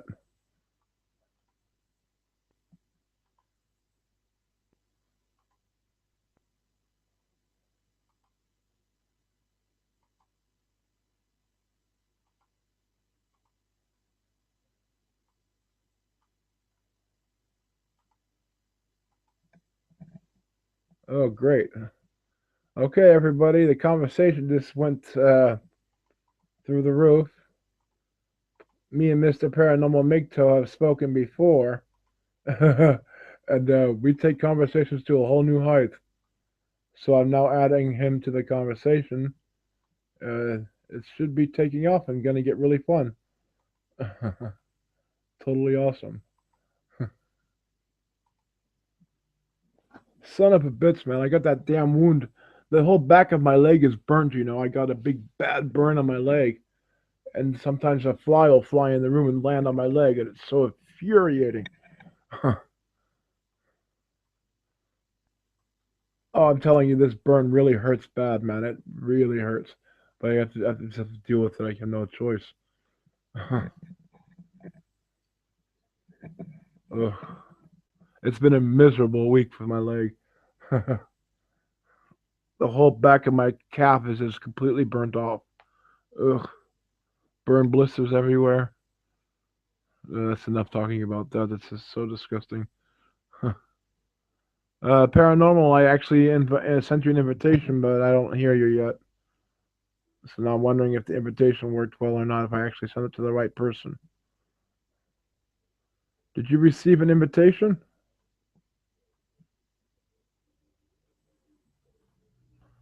No, I know I sent it to the right person. I'll just read to it and see if I did or not.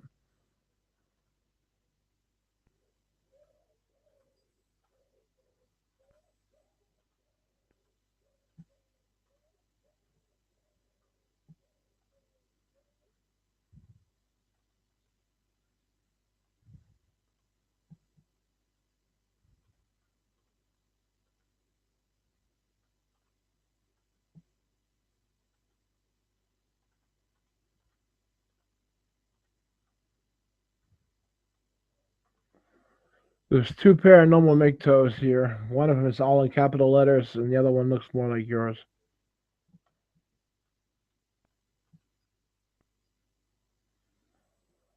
Oh, okay. There's three of them now. Great.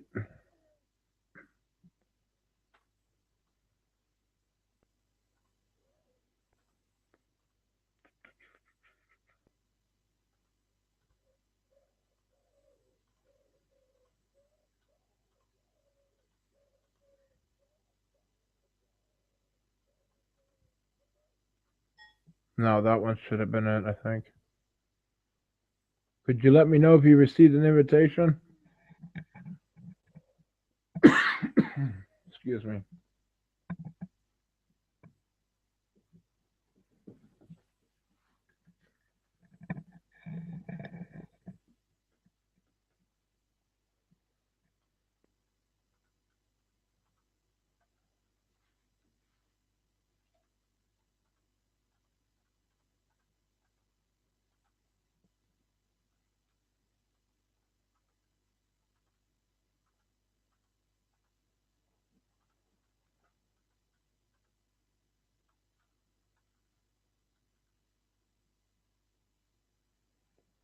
Oh, great. So it didn't work. It will never let me. I can't put it in the comment box. It doesn't allow links. Let me see if I can figure this one out. I'm just gonna try to put it in the description box, and you can get it from there. Actually, anybody can get it from there if they feel like joining the conversation. We will kick and remove trolls. If you are a feminist, we'll spit in your face and then kick you out. We don't tolerate feminists here right now.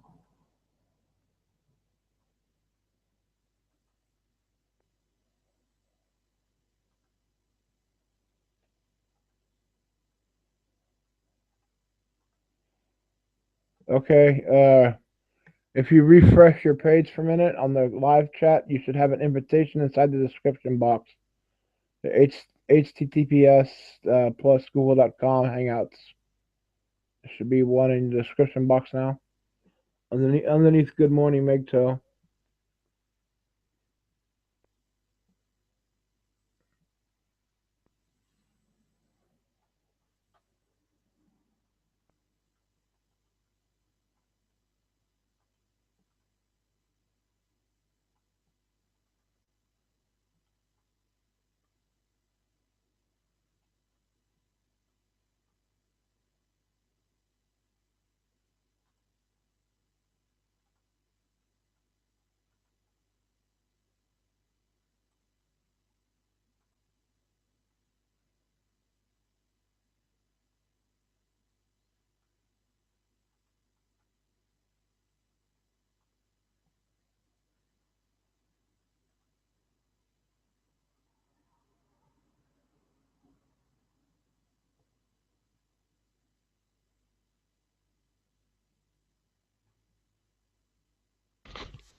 Hey, can you hear me? Yeah, I can hear you. Let me turn my volume down. Okay. That was loud. Okay. Welcome to the conversation. Hey, thanks. Hey, I was having this cool hangout with this cool MGTOW, and we were talking about the mark of the beast. How, oh, obviously you know about it in the Book of Revelation, but isn't what the government doing to men getting close to the mark of the beast? Because if if a woman leaves her man, the man has to pay the woman lots of money, has to pay child support, has to pay like palimony, alimony, and if he doesn't pay, he really can't work, can he? Because the government takes away his driver's license, takes away his working licenses, trade licenses. So it's getting very, very close to the mark of the beast because we're not in a cashless society yet. And if we were in a cashless society, the next thing the government will do to men is to not let them buy and sell if they don't pay their child support, etc. So don't you think there's a lot of similarities there? I do believe in a lot of similarities, yes, but I also believe that's done on purpose. It is done on purpose. You have to remember that the Bible is focused on the eastern part of the world, not the western part of the world. Let me turn that Right. share screen off for a second. That's quite annoying. So, I believe that the mark of the beast is simply the beast system, which is the Antichrist system, which is Islam itself, and that the mark of the Hmm. beast is simply the logos that they put on their arms and the jihadist headbands that they wear that states that there is no God but Allah and Muhammad is his messenger, which is on their armbands, and the arm is dextrose, meaning that it doesn't have to just be the wrist or the hand; that it's actually the entire arm. We have proof of jihadists today en masse wearing these headbands and the armbands, and they fit the 200 million man army better than any kind of UN. military or the United States military. So I do not believe that the market, the beast system, or the beast system has anything to do with the West whatsoever, and that it's just a false setup by the Illuminati to make us believe that the end times are coming for the West. I mean, the end times are definitely coming for the East, that is very sure. But what Yeah. the West is doing right now, I'm not very sure why they are participating in this and trying to recreate biblical events for the West. They are trying to create a westernized Bible, which does not exist. There is no Jerusalem inside of the West. As much as they fucking want to make New York City the new Jerusalem, there is simply no Jerusalem in the West. And they're even talking that Babylon is New York, which is again this false sense of wanting to add themselves into a book that simply does not have them included. I mean, the beast system is what it is, and I do believe that it's simply the Sharia law system. It is not the cashless society, and that you cannot buy and sell unless you have the mark is simply is stating that if you are a Jew who is living in Saudi Arabia and if you don't bear the mark, you're not going to get any food. And there are no Jews today in Saudi Arabia to back what I'm talking about. There really are no Jews in Saudi Arabia today. So that clearly shows that if you don't carry the mark, you will be killed for what you believe in. You will be seen as an infidel, and nobody will serve you simply because you don't believe in their God. I do not believe that it has anything to do with a microchip being implanted in the hand that will control all of your bank data and your life support system. When they get sick of you, they'll blow up the chip, releasing cyanide into your bloodstream that will kill you. No, I don't believe in that. Okay, that's cool. I just wanted to run it by you just to see what you thought about it, but it does specifically say in the Book of Revelation that you cannot buy or sell without whatever the mark is. Say it is like the Islam mark, the three letters we talked about last time. But even if it's not exactly that you can't buy or sell, like what they're doing to men who don't give the woman money and support them, it's getting very close to it because the guys aren't able to work, aren't able to function in society in a normal way to go out But and earn money and keep their but money. but, So but you're forgetting something. That men choose to get married is their own choice. That is not being done by force. The beast no, system will be done by force. You will have no say in the matter. So this is no, well that's true. But this men is men clearly do choose to get married, but women are the ones who choose to divorce. Like 70% of divorces are done by women, well so the fine. men never We choose know to get divorced. it's actually 89% that is applied for by Okay, females, but yeah, still fine. Men have now been warned. Men know now. If they choose to still do it, then they are just doing it to themselves. It is still done by free will. The beast system is not done by free will. It will be forced upon. It will right. be enforced by Sharia law. It will be backed by death and by punishment, not simply money penalties or being thrown in jail. You will literally be killed for not bowing down to the beast system. And we cannot That's true. keep forgetting that the Bible is Eastern centered, meaning that if the West never knew about the Bible and it could take complete place in the eastern part of the world, the West doesn't even have to be involved in it or even know about it for it to completely take place. The whole Bible could be fulfilled, every prophecy fulfilled, without the West ever knowing about it. Yeah, that's possible too.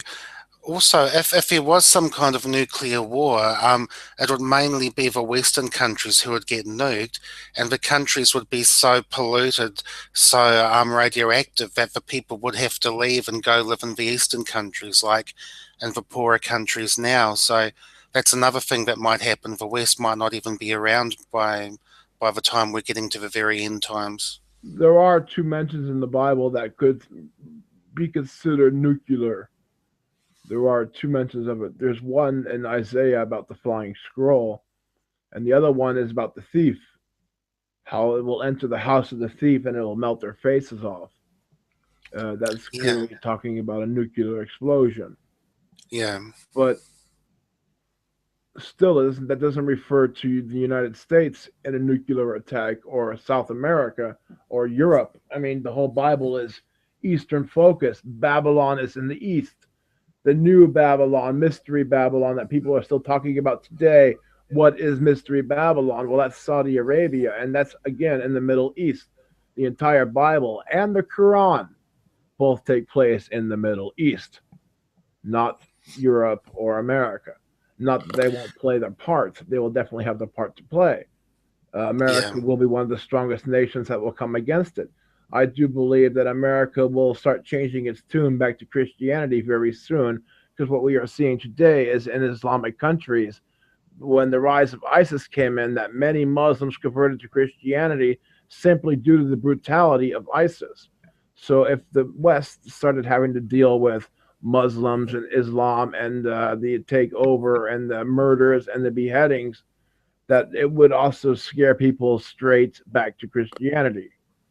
I do well, believe that The West is, yeah, America sorry. is America today is a sleeping giant, and I do believe that America still is 75% Christian, which would explain why the giant is asleep, because the giant has to be so massive and that they're all asleep. And I explained it last night in the video how the government has now taken over the churches and influencing churches, and they're now shooting out false messages, false They doctrine.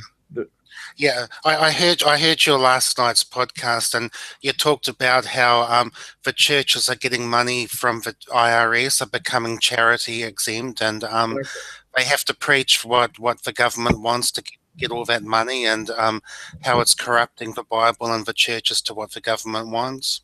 yep, and this is Yeah, leading people astray. I called it it the Pied is. Piper.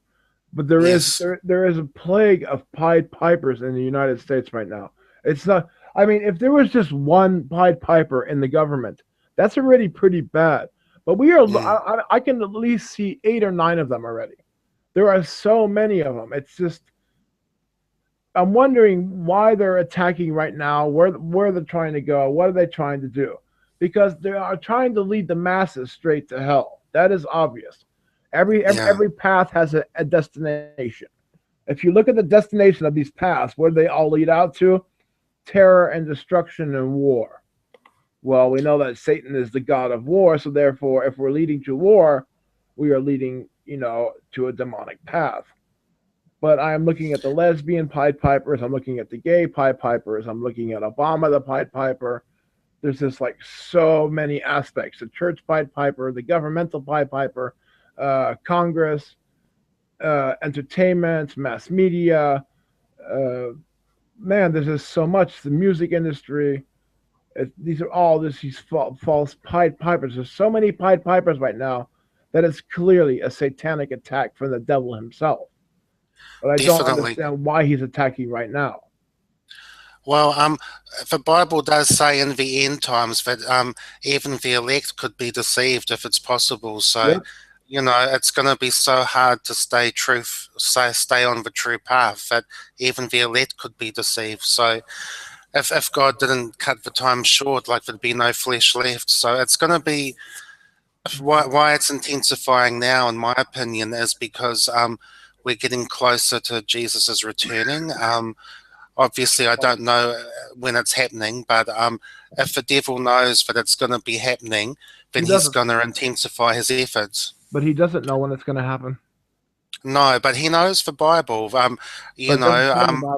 Demons can quote the Bible to people. I've read about it, Yes, and but it does not say in the Bible when Jesus will return for that no, it doesn't. exact purpose, for that exact reason, so that No, it Lucifer will doesn't. never know. But Lucifer can look at prophecy and see the prophecy unfolding and know by that how far in the Bible we are. And that's Yes, I how he agree. knows. And I that's agree. why he has fear. He knows that Jesus will return one day. He doesn't know what day. He knows that certain things will happen before Jesus returns, and that's what he's basing it on. And from that, he's like, "Oh shit! I only got 1,000 years left. I got to pump it up a bit." And that's what he's doing. But right now, he's pumped it up to such an extreme, and I don't know what's taking place. And I do know that in September, something bad is going to happen. I mean, it's going to be the 50th anniversary of the Jubilee year, and that's going to be bad. And I've noticed five things that could possibly happen. I've heard that the Pope will announce Chrislam. I've heard that CERN is going to be activated. I mean, I heard there's going to be a comet, which I think is very far fetched. I forgot the other two. There's a couple of more. Oh yeah, that whole alien thing that's coming out right now is a laugh. National Geographic actually saying, "Oh, we found aliens back in the 50s. Yes, the whole UFO conspiracy is genuine." It's like I know what they're doing. They're trying to make it seem that demons are aliens. You know that the fallen angels are aliens. Yeah, The yeah, back of yeah. evolution. That's it. And if they go with an alien deception vial, I think a lot of people will see through it because a lot of people know about Project Bluebeam, and a lot of these things are like in the public knowledge. So I don't think they'll go with that, to tell you Yeah, the but could you truth. imagine if Project Bluebeam was not exposed? How many people would actually fall for it? Yes, I know, I know. They can do amazing things. It looks like there's like holograms in the sky. Like, yeah, heaps of people would fall for it. Yeah, like that Death Star, man. That was pretty. That was trippy, man. Seeing the Death Star in the sky like that. Huh. Mm. I mean, Yeah, that. and something I remember is when Obama received the Nobel Peace Prize, there was a big spiral in the sky, and people tried to explain it away as like a missile test, and it definitely wasn't a missile test because, like, it was a spiral, like no missile The could one do above that. Russia. It was somewhere in Norway. He got the Nobel Prize in Norway, and it was somewhere around there. If you Google it on YouTube, you can see it. There's videos of it. It was around when he got his Nobel Peace Prize, and there was a big spiral in the sky. Like I'm thinking that could be Project Bluebeam, or that could be some kind of a false sign in the sky. Well, I do know that Jesus is going to use signs as well. I mean, when we Yeah. take like when the Pope stepped down, the two lightning bolts on top of the Vatican, on top of Saint Peter, that wasn't Bluebeam. That was God No. striking the Vatican, pissed off. Yes. Yes. So we have to also know which is which. Well, I think Christians can tell which is which because of faith, and I think the Spirit will lead people. Um, Here we go. I've YouTubed the spiral thing. It says UFO show in Norway sky welcomes Obama for Nobel Prize ceremony Yeah, I 5 years also ago. YouTube. I was also looking at it on YouTube. I was just Yeah. going to So share it with everybody so they could see it on the chat box. yeah, it absolutely isn't a missile test. That's how they explained it. It's definitely not that. So we've definitely figured that one out. Let me just do a quick screen share here for everybody to see it.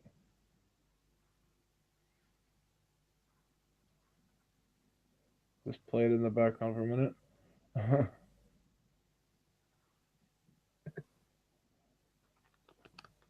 I actually didn't catch on to this one. I didn't notice this one at the time.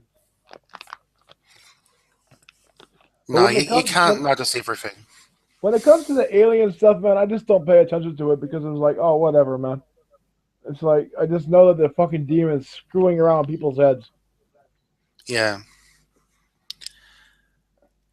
Yeah, I've got a feeling that the aliens are there for a reason, so I'm just not exactly sure what it is just at the moment. But things will fall into place as time goes on.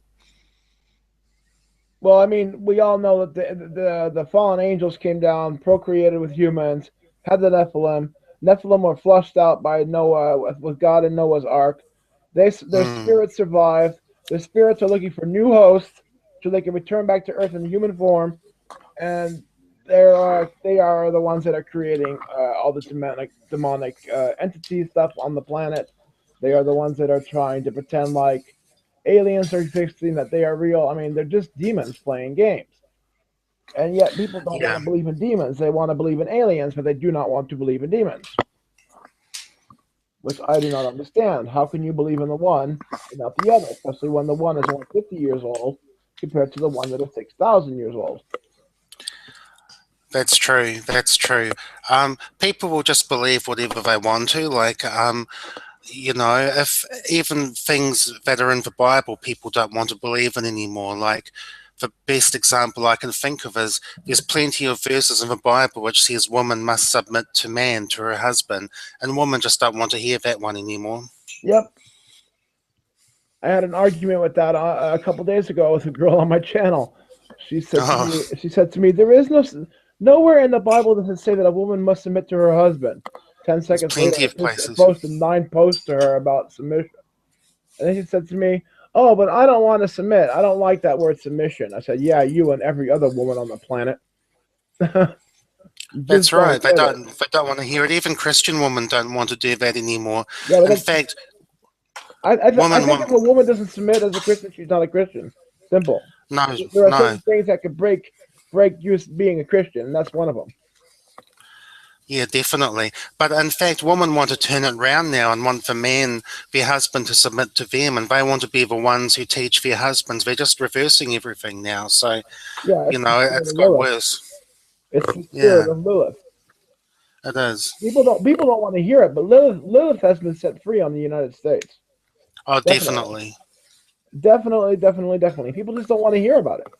Yet it's so blatantly obvious. Totally is.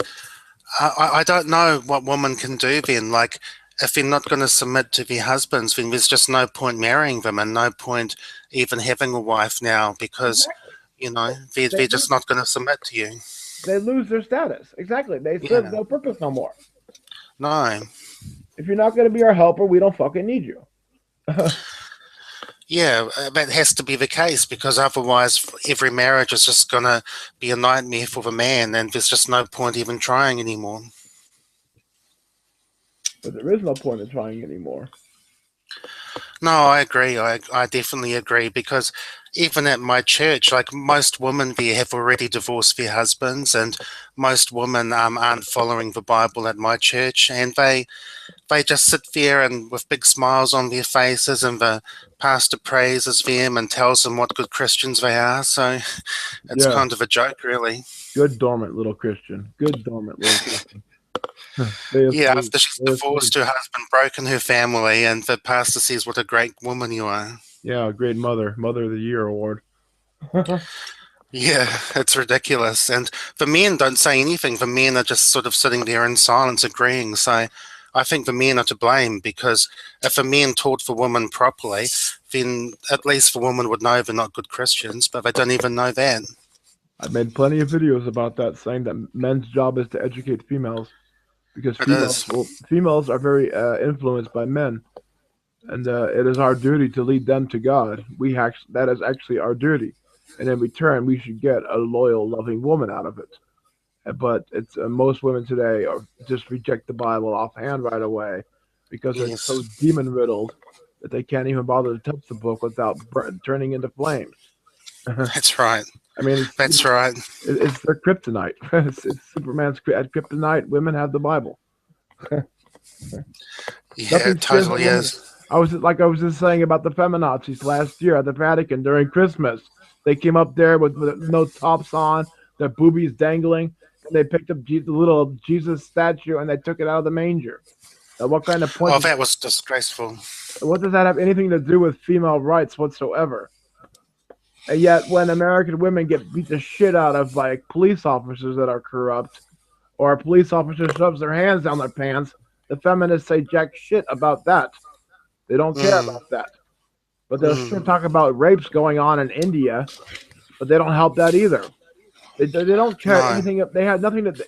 And there's another thing. I'm so pissed off about them. I want to smack every American across the face for this one.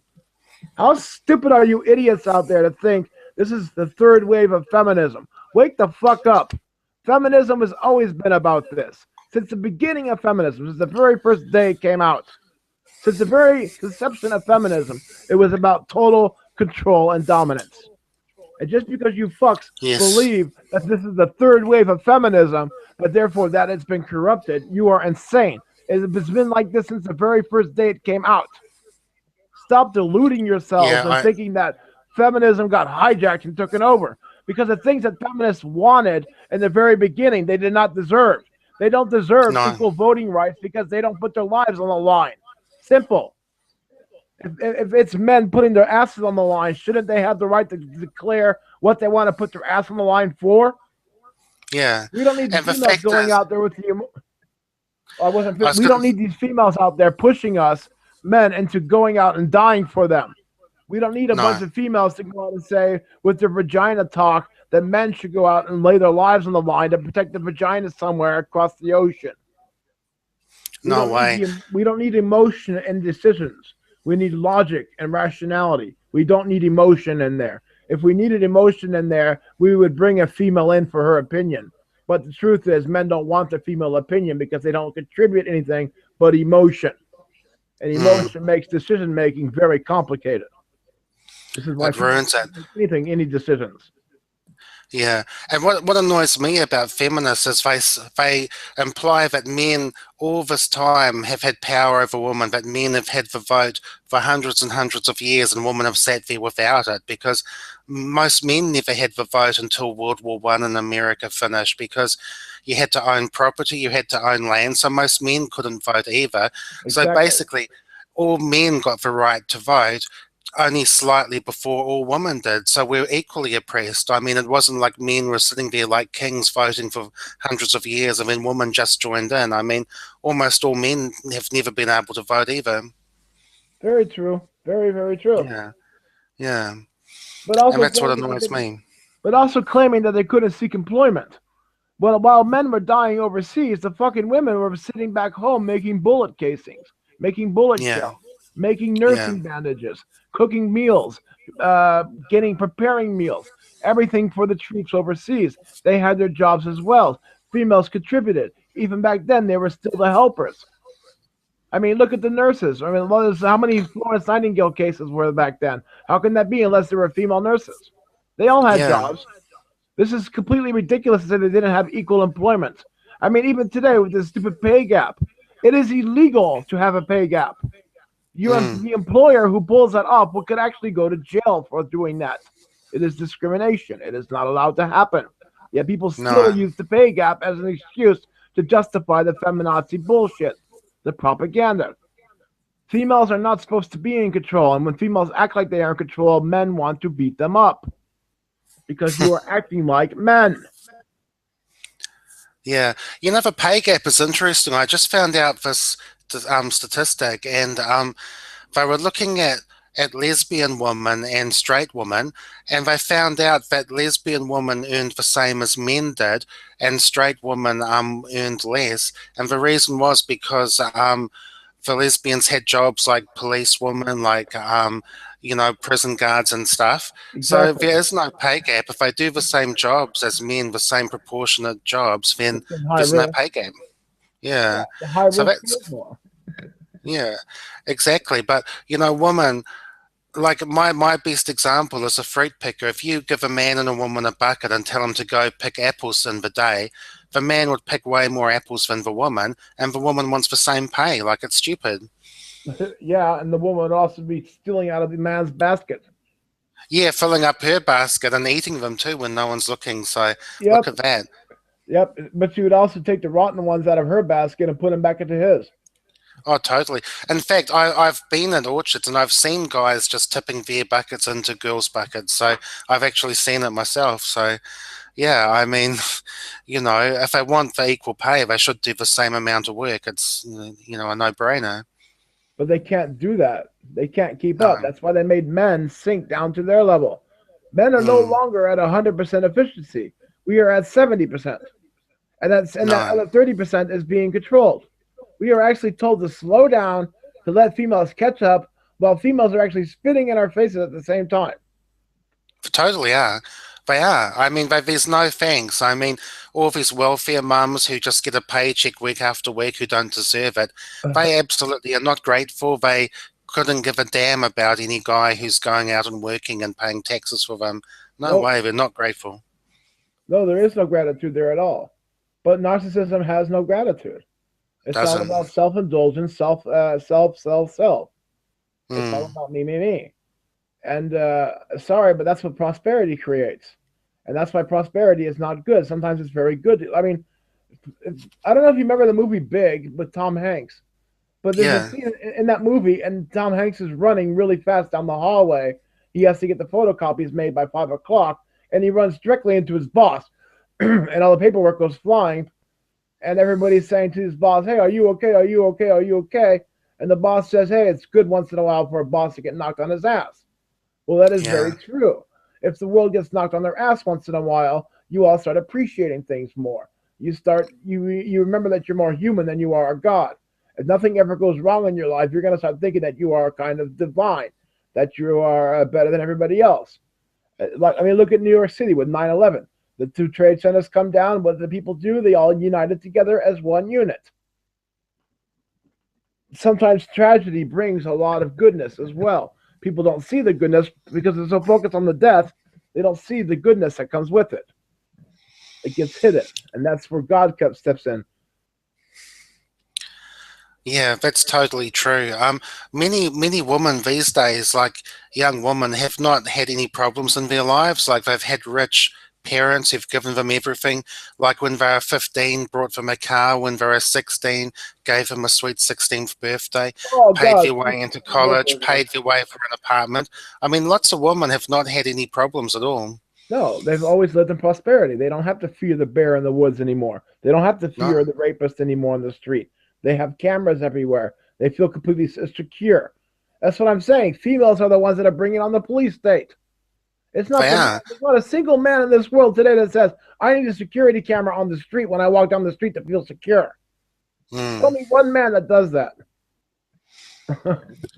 Yeah, the females are voting it in. Like each election, they get more and more of a police state, and it's just going to be such a big level soon that there won't be any freedom left. It'll be just life will be just have no fun anymore. Like all these laws now about you're not allowed to cheer at sports games, you're not allowed to run on the field at sports games. I mean, there's just no point going. You might as well sit at home and watch it on TV. What about these poor kids that are no longer allowed to throw a baseball on the playground at school?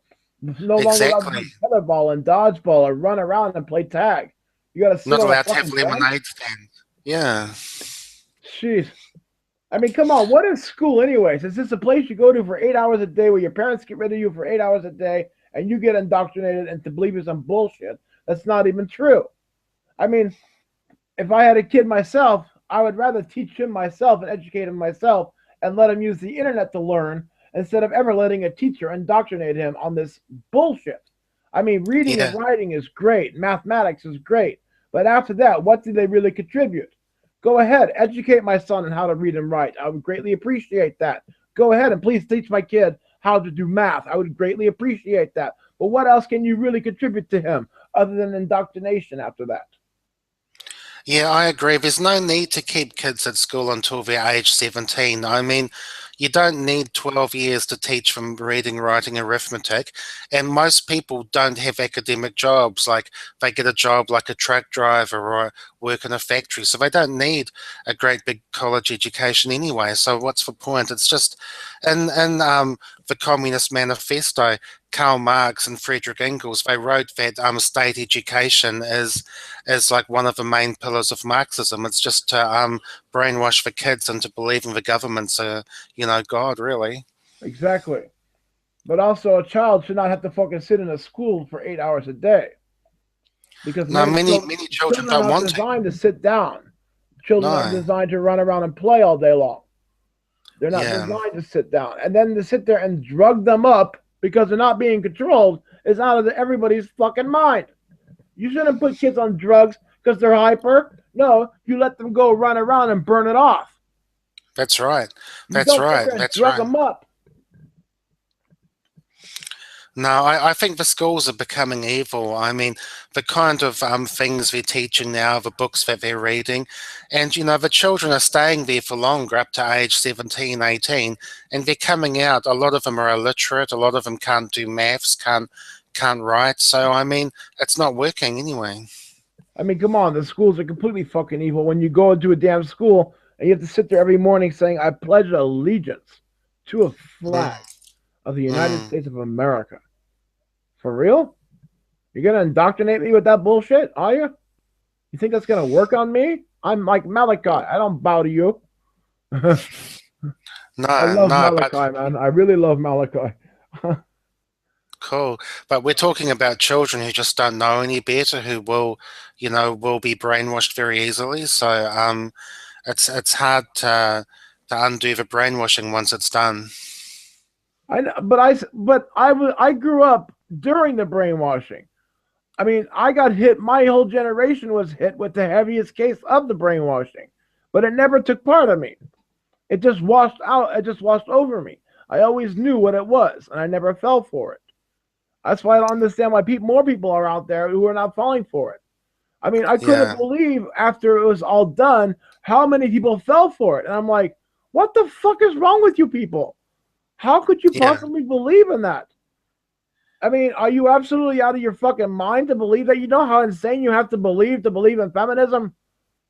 yeah, yeah, Do you know how insane you have to be to stick a thing up a woman's vagina and scramble the baby like a fucking egg and then say it's not a death? You didn't kill it. It's not murder.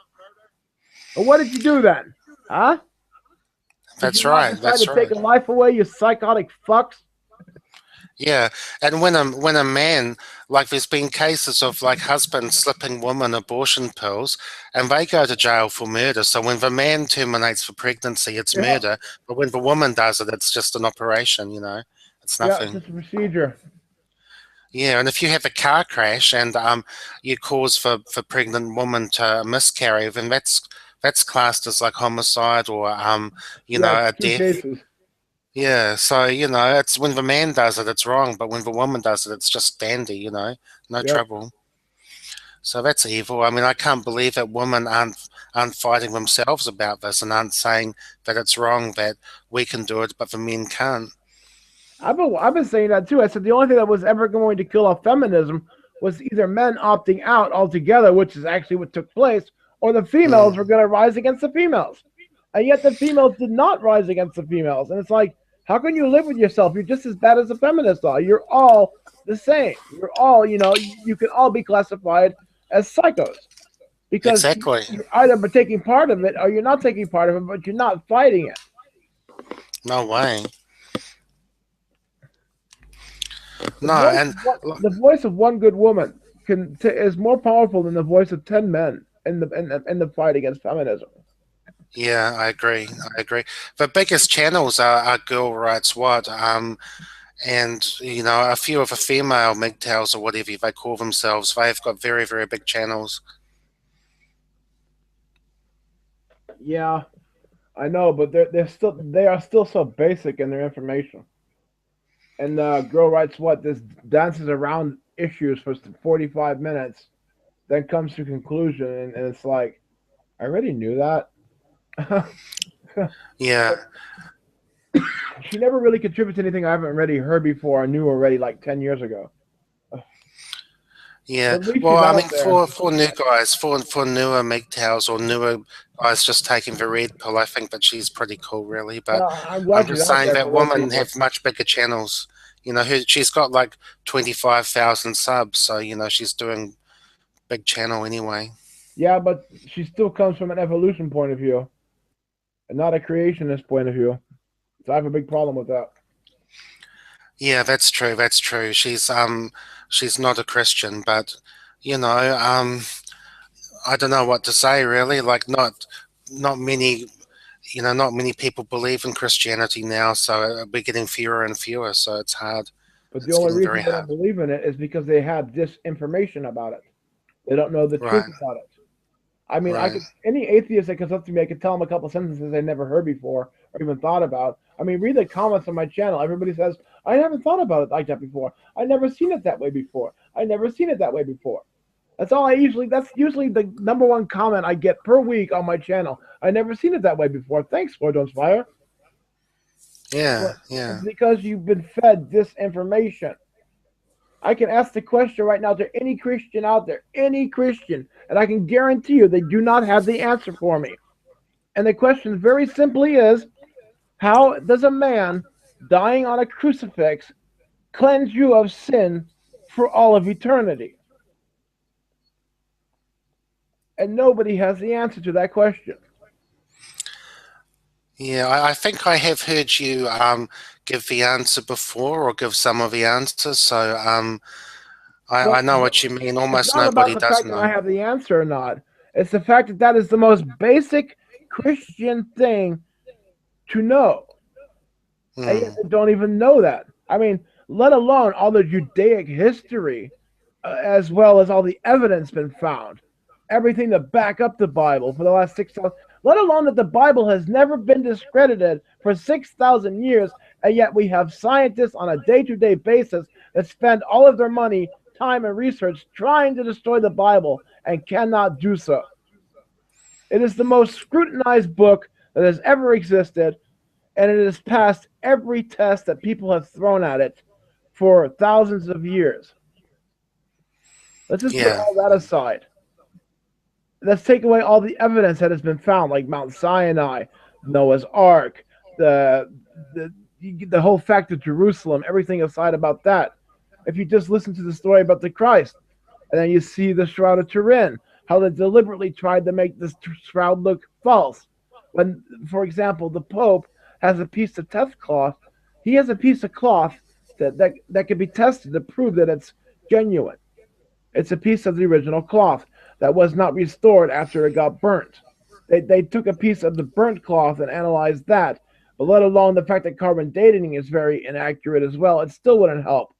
The fact is that the DNA testing results came out 300 million to 1 that it was not Jesus Christ on the Shroud of Turin.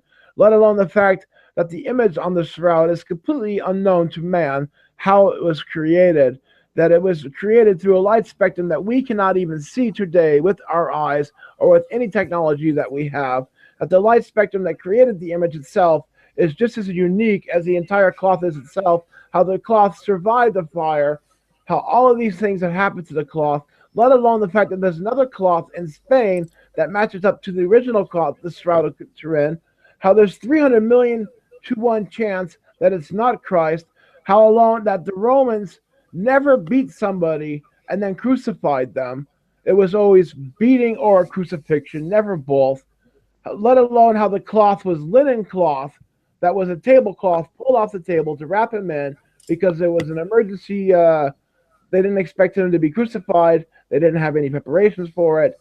The cloth is covered in pollen from Jerusalem. It is covered in uh, myrrh oil. It is completely filled with DNA from items that are all over Jerusalem. Put all of that aside. People still don't believe in religion. no, well, they just don't want to believe it, so you can't. If people just don't want to believe it, then you just can't do anything with them. Really, God has to open up their hearts. Really, They live in the year 2015, and it doesn't even dawn on no, no, and they're going to be useful tools for the Antichrist and the devil, really, because they're just going to go along with whatever they're told, and they're not going to see what they're doing, really. So I they're bet you going to be anything Obama would love to change the year. If it was up to him, he'd call it like year 300 or something right now. He okay. would just love to change the times.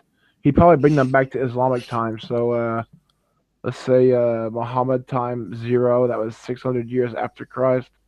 Mm, He'd probably be calling it like the year 1500 right now, just to throw yeah, everybody off the Christ fact and bring it back to Islamic fact. yeah, I'm sure he could, but he's probably just got so many brainwashed people following him anyway that he thinks he's going to win no matter what. So, it's No, going to be. I've been telling everybody. I said September 25th, something bad is going to happen. But Mm, if you just look at the last year about the things that have happened, okay, I know that the Paris thing was a false flag. The Charlie Hebdo thing is a false flag. Uh, but this murder in Tunisia that happened last week with hmm. the 29 victims, 39 victims, and the new media keeps picking different numbers. Uh, let's say it's 39. Like I said yesterday, I mean, how many of these people were atheists that got killed anyways for religious beliefs? And they're all going to go to hell for not believing in Christ. I mean, what do you have to lose if you believe in Christ? Nothing. What you have to gain is everything. Yeah, yeah, I agree. I So why agree. would anybody not want to believe? I mean, you can't stick your head in the fucking sand and think that your body's not going to get shot. Your body's above the sand still. Mm, mm. That's true. I know there are like deathbed conversions, but you're Yeah, really tempting fate to live your whole life the wrong way and then think you're going to change the last second because you could die in your sleep, you could die unexpectedly. So yeah, it's not a good idea to just be an atheist your whole life and then convert at the last minute. I never had a choice in being religious or not. When I was a child, we went to a very special kind of church. We didn't just go to your average Christian church. Uh, Uh-huh. my mother at the time was a very, very religious woman already, and so when I was growing up, it was constant praise and worship music in the house, and going to church every week. But we went to Deliverance Church. I don't know if you know what kind of church that is, but it's not your average, everyday, mundane church. This is a church where they exorcise demons and they take part in occult cleansings and they show you the dark, deep, nasty sides of the religion. You see, I grew up seeing demons. I went through that kind of world where we were in church and chairs were moving, people were passing out, and people were hissing and yelling and cursing God and coming in for full fledged demonic cleansings with ritual prayer where we'd have like 20 people in a circle praying for them.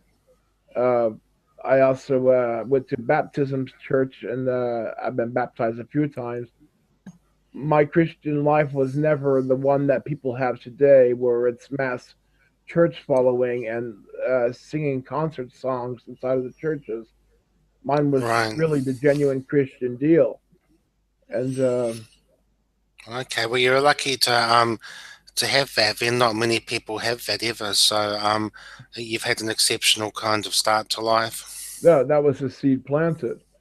But I had Mm. it the hard way because I knew the devil, but I didn't know God. I always Oh, okay. I've seen the devil in church. I mean, I'm just like a little 6, 7 year old kid, and I'm seeing people possessed, cursing at God, and they're passing out and they're convulsing, and they're being prayed over. And as a little kid, man, this is terrifying because it's like you stepped into a horror film. It's like what the hell's going on? So I was always petrified about religion because as a Yeah. kid, that's all I ever seen was a dark, nasty side to it. Uh, it was only when I started growing up that I become more stronger. But as a kid, it really terrified me. I used to be afraid at nighttime as a kid because I was always afraid of demons. Because Oh, definitely. the church really made me aware that there was a spiritual realm out there that I had no control over, and it Mm. terrified me. I didn't like to be outside at nighttime because I was always afraid of some demon jumping out and scaring me. And that's how I lived my life. And as I grew up, I became more confident, and I started running into people that were demon filled, and they were coming after me Really? to attack me and persecute me. Oh my goodness. And over time, I started learning how to defend myself. And if anybody has heard my story about my ex girlfriend, my last girlfriend, she was, I made my YouTube channel and I started talking about God on YouTube. And I ended up meeting my girlfriend and the one that pushed me down the staircase. But it turned out to be that she was a direct attack from the devil on my life. She was directly influenced by the devil to attack my life. And she was Mm. here in my house. And one day she went to her parents' house to drop off her brother because he spent the weekend here. And on her way back, she texted me on her phone that she was so grateful to be that we were so great together and that I was really nice to her brother while he was here and she was on her way back. Well, the journey is 4 hours, and in the train, she'd have to sit in the train for 4 hours to get back here. But in Yeah. those 4 hours, she completely turned into a whole different creature. When she got into my house, she completely flipped out in this demonic, weird episode, which I have video footage of, and it's if you'd like to see it, I can show you, but it's hidden in private mode. Um, I even have her diary, and in her diary, she completely confesses that demons were controlling her to attack me. Wow, She that's writes in scary. her, I could tell you a piece of her diary what she wrote. She writes that she's seen herself in third person mode, that she's Hmm. seen herself attacking me, and she couldn't stop herself, and that she was very grateful that I was just trying to make her quit, that I didn't hit her back, and that I was trying to get her to calm down. But she had 5 serious episodes in my house.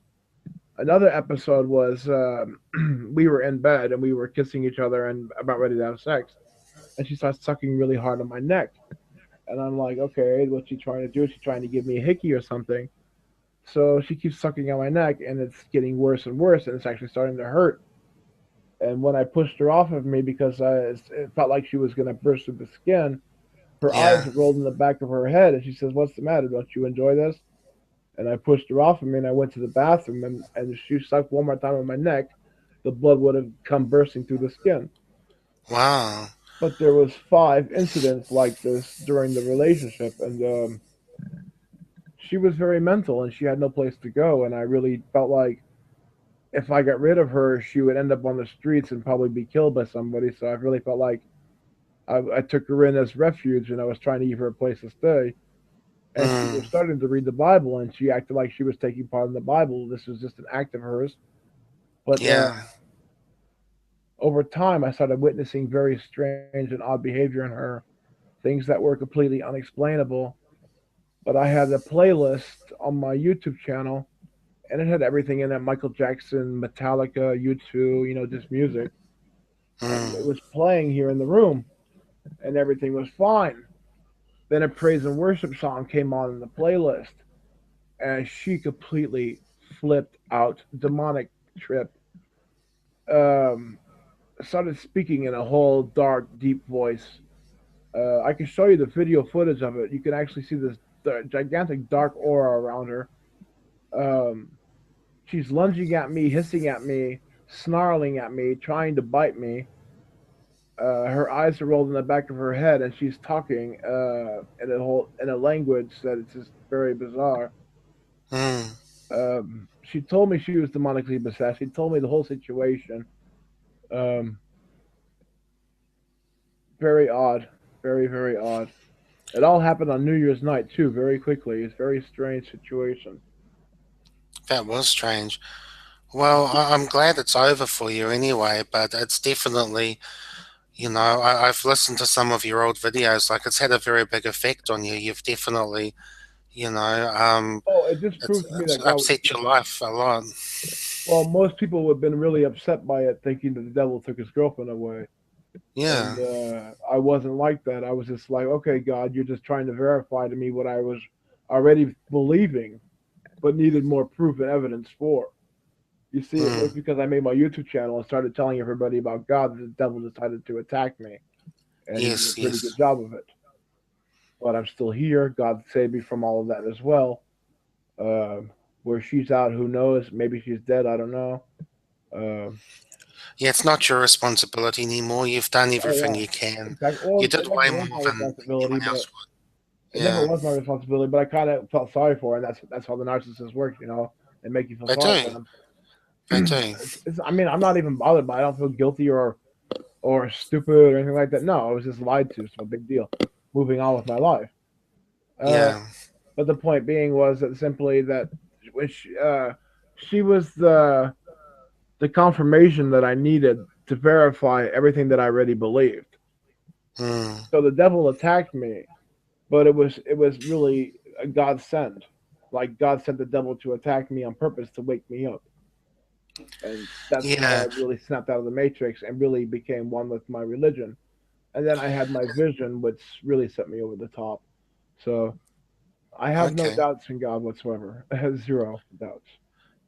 Yeah, I agree. I've got no doubts either. And we were talking earlier about how lots of people have had no hardships and they become narcissistic and terrible. But when you have hardships, God can use it somehow and turn you into a better person. So it sounds like that's happened for you as well. Well, I never understood how you can become a narcissist from bad things happening to you. It just Right. makes you seek goodness more. I mean, I hear that from Muslims. I hear that question from people actually all the time.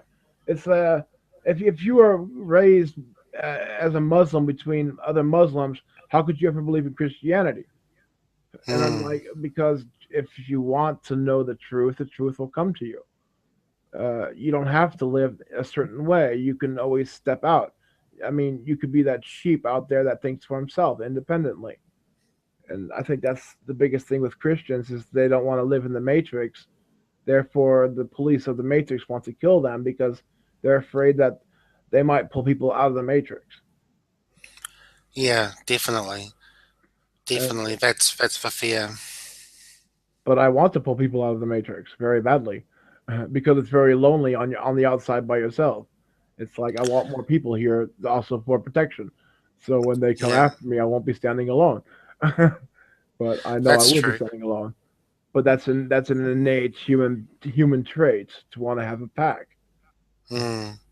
And Well, you're definitely trying with your channel. You're definitely have come have preached and have followed what the Bible said. So you know you've tried. But I know that Noah he spent decades preaching to the people of his generation, and not one person joined him in his ark who wasn't in his family. So it's not an easy road. It's not easy. So I hope that I can just keep going and persevering myself. Really. yeah, I got a question about the Noah's Ark thing, though, man. If Hmm. you stepped in the boat, Me. yeah, Um, I'm not sure I would. I mean, I come on, it's still a boat in the middle of the desert, you know. It's like, come on, man.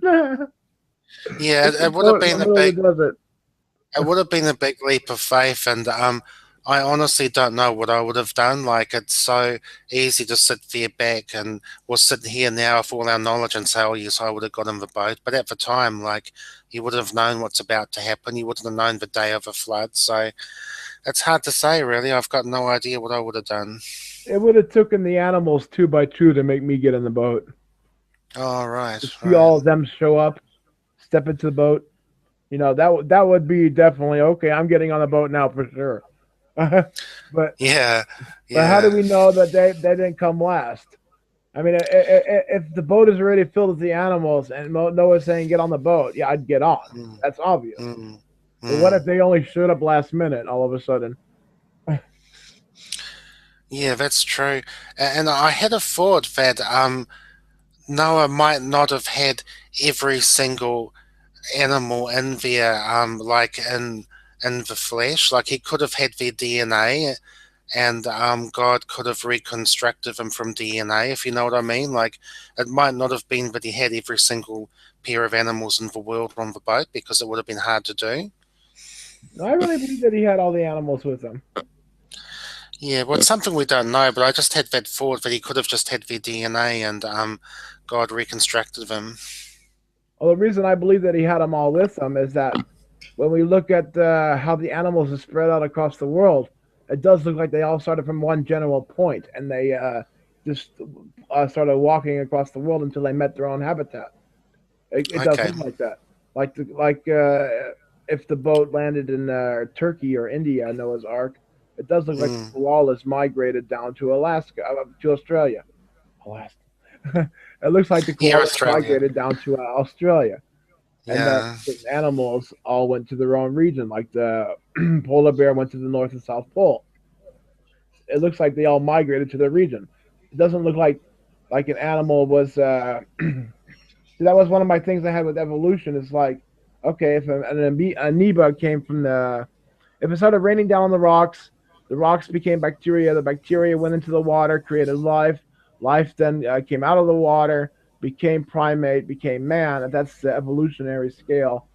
Then where did where did the other half come from? The other part that to procreate with, but also why would they even want to procreate? It's evolution. You know, the strongest will prevail. There was one point else I was gonna make. I forgot. I've been talking about this for so long. I get my stories mixed together.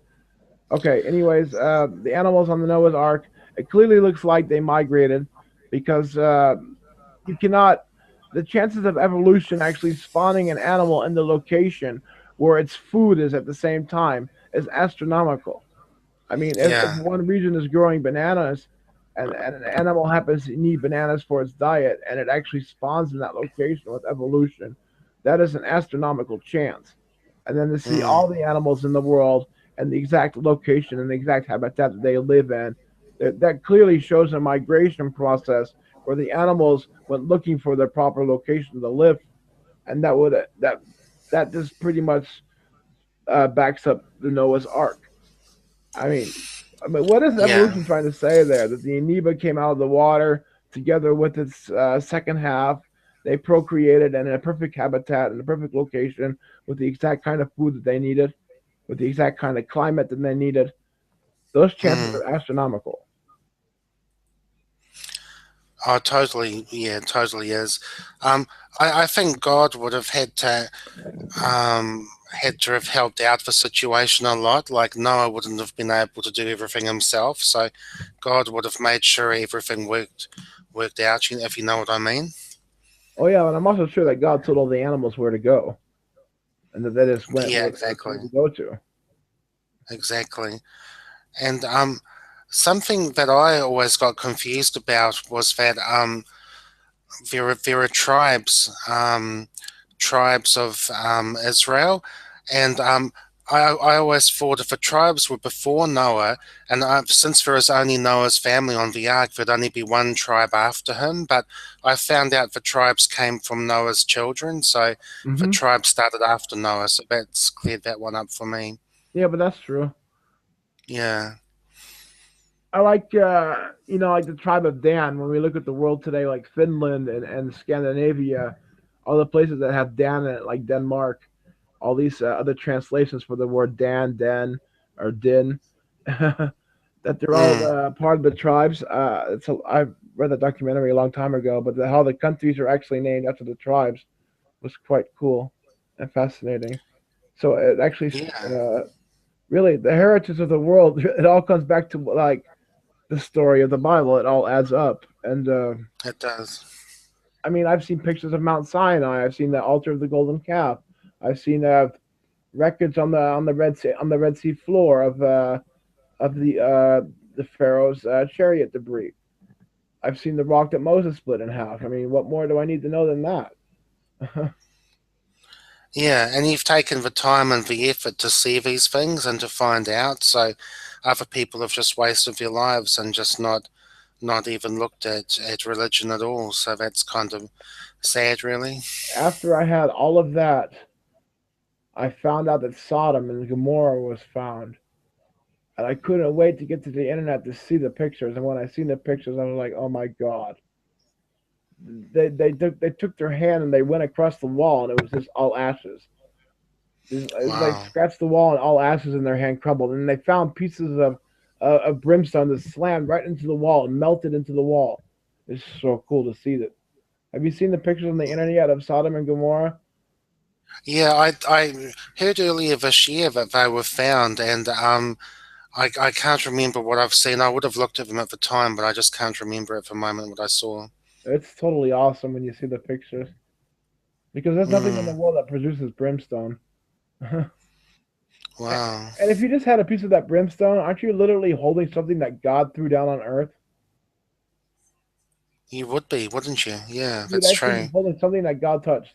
Okay, the whole earth is something that God touched, but this is something that God actually touched, and it's In a like, special way. yeah, it went from Him directly to your hand. Okay, from Yeah. Him to the wall to 1,000 years, 2,000 years, 3,000 years, but still, it's like almost directly from Him to you. Mm. That's really quite Something cool. something I think, and it's kind of like almost like a joke, but I think that God's going to have to apologize to Sodom and Gomorrah if he lets our world get much worse than it is now, because we've already got gay marriage, got heaps and heaps of things are becoming, normal. So if God destroyed Sodom and Gomorrah just for their small things they did compared to us, I mean, it's pretty bad how we're getting. Let's not forget that the Sodomites would rape any newcomers to the city. We don't do that yet. Well, well, I mean, and they I used don't to hang know. them up in There's some cages pretty too. Huh? bad places in the world that do that. I heard you never want to hitchhike, and in some places you'll get raped for sure. I don't understand how Jesus can be so tolerant. It's tough, but there are some good people left these days. Like they could not find even a few good people in Sodom and Gomorrah, and I know there are good people left now, so maybe that's the difference. Well, you heard my theory about the Book of Revelations, right? About the rapture. One will be taken and one will be left in the field. Yeah, yeah, 50 I've 50 looked into ratio. that myself. Yeah, it's a 50-50 ratio. One good, one bad. One good, one bad. Mm, But that's still actually quite a difference compared to Sodom and only needing five good and having yeah, Lot and his family already being part of that five. I and mean, they you were see the four, and they irony in couldn't that? find one more. Yeah, they couldn't find one more good person, but Exactly, the one number. more person. Yeah, so that's bad. But the number was even higher, and 150 at first. I prayed to God and said, "Can you reduce it?" And God reduced it down to five, so they couldn't Abraham even prayed. find one more. I don't Oh, think I'm sorry, you're right. Abraham did. Yeah, I'm getting mixed up. Lot was just So, living it up at the time. oh, that's true. That's true. You know what I You're don't right. get? So, Abraham told Lot to stay the hell out of the city. Yet he was living in the city at the time. Abraham clearly expressed when he's splitting up his sheep that he was to stay out of the city. And yet he was still living in the city when the angels came. that's true. I think people are going to face that in the end times. Like people are still going to live in where the Antichrist is. They're not going to leave like the Bible sort of like implies Christians should. So, the Bible does talk about running to the mountains and getting out, but people aren't going to do that. Yeah, they're going to rely on God, the Passover thing, Yeah. basically, and it's not going to work.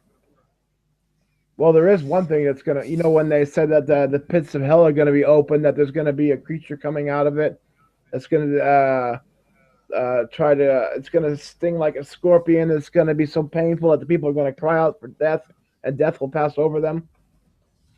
That all the non Christians and non believers are going to have these scorpion like creatures come upon them. Hmm. Right about that?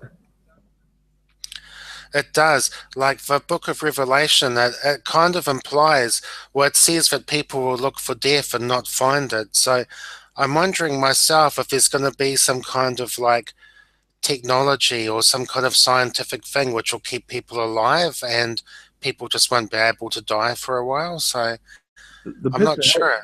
the pits of hell are going to be opened, and out Yeah. of the pits there's going to come these creatures.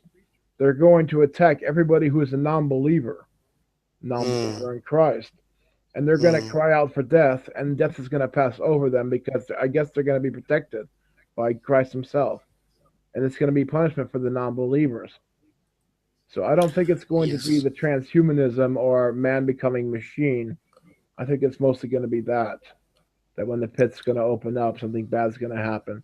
And I'm still hoping that CERN is not the pit, but I don't know. It's now the world's biggest creation. It's being Mm, created by countries that are actually at war with each other. I mean, even like the International Space Station too, man. There's Russians and Americans up there right now, and they're coexisting, and yet down here they can't coexist. yeah, that's very interesting. It's all politics, though. Like, I'm positive that the world is united, really, but we're just we're just pretending that there's divisions just to throw people off. Like, I'm positive that the Antichrist or the Illuminati or whatever are controlling the whole world at the moment and are just playing people off against each other. Well, yeah, they're acting like they want a global community, and at the same time they're playing everybody off against each other. Yeah. It makes no sense. Which one do you want? Yeah, it's just the state of confusion. It's just so the elite can be deceived, really, so no one can be sure what's really happening. Yeah, but the genuine elect become only stronger because we're seeing it unfold. You're I right, mean, the genuine elite do. Yeah. but that I mean, what the Illuminati and stuff are doing right now, they're really just separating the goats from the sheep, like Jesus will do on the day of judgment comes. When he separates the fake Christians from the real Christians. Mm. That's what the Yeah, Illuminati is doing right now too by creating the separation. You're creating genuine, really powerful Christians, and you're also creating the false Christians, and you're giving them their own separation. You're giving them the preachers like Joel Osteen and Joyce Meyer. It's like that's their punishment already. They're already like serving. They're already like in hell already on earth. They just don't realize it. These Christians are already being separated by false ministers and false preachers. I don't believe in any of those preachers. I believe in the Bible, and that's it. I believe in what God tells me. I don't need a preacher. I have God talking to me. I don't need a preacher. I have Jesus talking to me. I don't need a preacher. I have the Bible talking to me. I don't need them. I don't need a church. no, I have the Bible talking to me. no, I I understand. agree. I agree. Like people who call themselves prophets or who say that they're set apart somehow, like that's a big warning sign. So you should just do your own reading into the Bible, and you know, there are people you can listen to, but you've got to be very careful. I would never call myself a prophet, but I would call myself a disciple. Yes, yeah, I would yeah. always call myself a disciple. I love being a disciple. I love being able to call myself a disciple.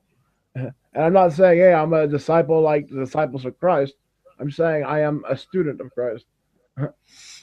That's right. That's right. And God calls everybody to be his disciple too. Like he does say that everybody's called, but few people are chosen. So, we're all disciples really. Isn't it hard to live in this world and see the brainwashing around you? It's like, come on, people, wake up. They don't want to wake up. Yeah, it's terrible. Christ must have felt the same like when he was here because he was even crucified and we haven't gone through that yet. So I think we just experienced what he would have felt. Would you mind holding the conversation together for 1 minute while I go use the restroom? Yeah, for sure, sure. I'm just looking at the 12 tribes, so I'll talk about them. Okay, cool. I'll be right back. I'm just gonna use the restroom. That's Get fine, a that's glass of fine. water really quick. I need to get a glass of water too. Yep, Right that's back. fine. So I'm looking at the 12 tribes of Israel, and I'm mispronouncing it. It's Ishmael, so I mispronounced it there. And it talks about the events before Noah's floods, the events before Noah's flood, and it talks about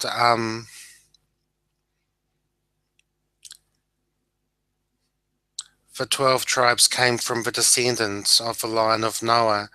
And I had that family tree somewhere. Let's see if I can find it again. Here we go. So Noah had Shem, Ham, and Japheth, if I'm pronouncing it correctly. And the tribes seem to come from Shem's descendants because the line really takes off from Shem's descendants. And I was reading somewhere that Jacob Jacob was the one who started the main tribes, but I can't see that at the moment, so I'm not 100% sure of that. So anyway, that's how you can get different tribes after the flood because they came from Shem, from Noah's son, and it was very much male dominated in those days. I can only see a few of the daughters even in this family tree. So it looks like Shem had 5 children, and then Aprax had 2 children, and the tribes took off after them from that line. So it's very, very interesting when you go back and look at all the family trees going way back to Noah. Now, Yeah, what else? Oh, okay, cool. didn't want to I'm interrupt. not 100% sure how well I did, but at least I've got my message across that the tribes came from Noah's descendants and not before Noah. Well, if you want to continue, I don't mind just listening. That was quite interesting. Oh, really? Oh gosh, I'm not speaking very clearly because I don't know the subject matter off the top of my head very well.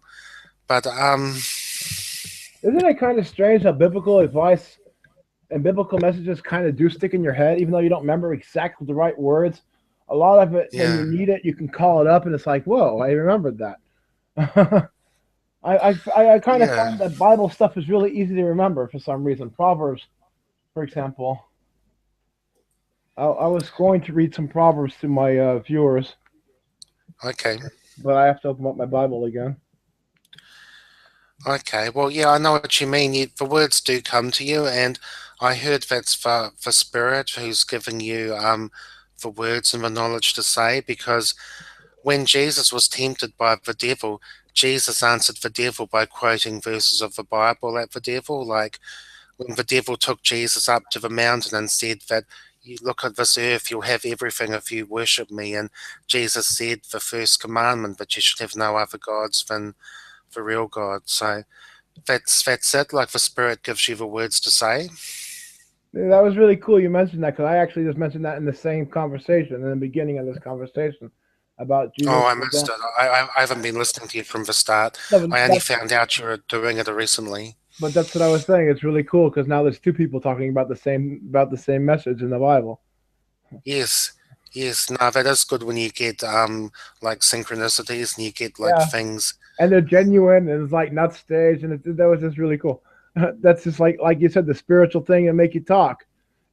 Yeah, I just mentioned that in the beginning of this video. I said last night that whole video. The reason I made that video is because God would not let me sleep.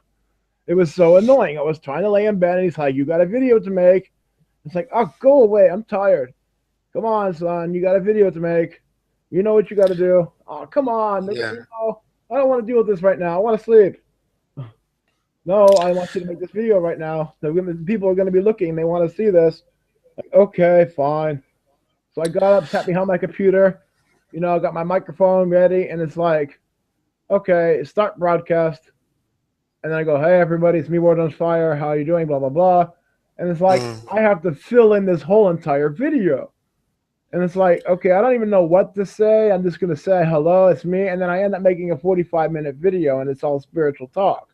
And later on, I listen back, it's like, haha, God, very funny. Those are not my words. I would use other words. I could clearly tell that you're the one that influenced me to say that stuff. It's like yeah, funny to hear yourself back later on. yeah. That's true. That's true. And you've had problems with your leg. I heard you talking about it too. So it's just painful for you. So even though you're in pain, you still did it. So that's pretty cool. Well, I mean, I'm not trying to toot my own horn or trying to say, hey, look, I'm a No, genuine deal. But like with Christmas too, I spent an entire Christmas helping the guys out deal with their own family issues. I spent talking to a lot of guys on Christmas, and I know I've already said that a yeah, couple times in my videos, but it's just to try to point out, hey guys, look, I mean, I'm trying to be genuine here with you all. I'm not trying to screw anybody or turn you down the wrong road, or I'm just trying to tell you what the truth is. yeah. You did. You did. Well, I spent Christmas on my own by myself because, like, I'm not married. I don't have children, and my parents have died. So one of the kind of problems of being a MGTOW is you do have lots of time on your own where you'd like to have holidays with other people, but it just doesn't always work out. Yeah. Being MGTOW and being alone, I mean, the alone is kind of the punishment that these females want to dish out to you. I mean, let's face it. Yeah, and it turns into a great thing. It turns into like a positive thing in your life. Mhm. No, but I was going to talk about like when you're with a girl, and then you break up. Kind of like her punishment to you is to make you feel alone, right? That's like what you want to dish Mm, out to you. Well, when you go mm, MGTOW and you opt out of all females want to make you feel alone too, and they'll even say it to you, "Oh, you're going to die alone," as if that's some kind of bad thing.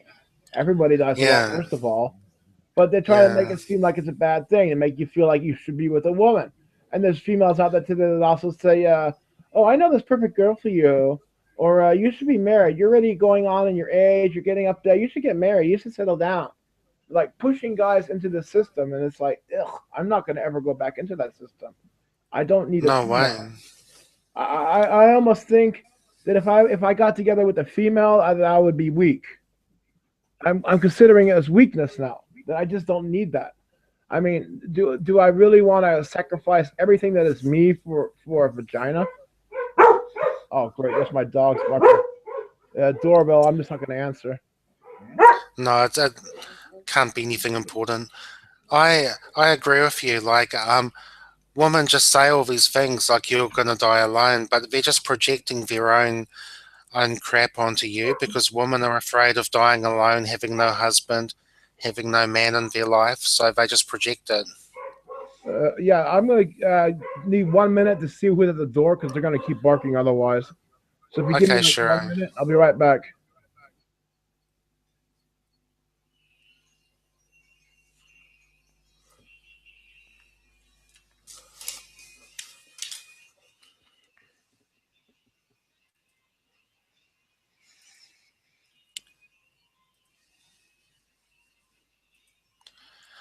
Well, I'll have a look at the messages and see if anyone's typing anything.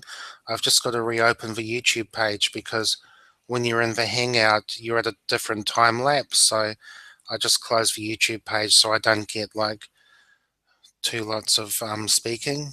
So let's see if anyone's written anything.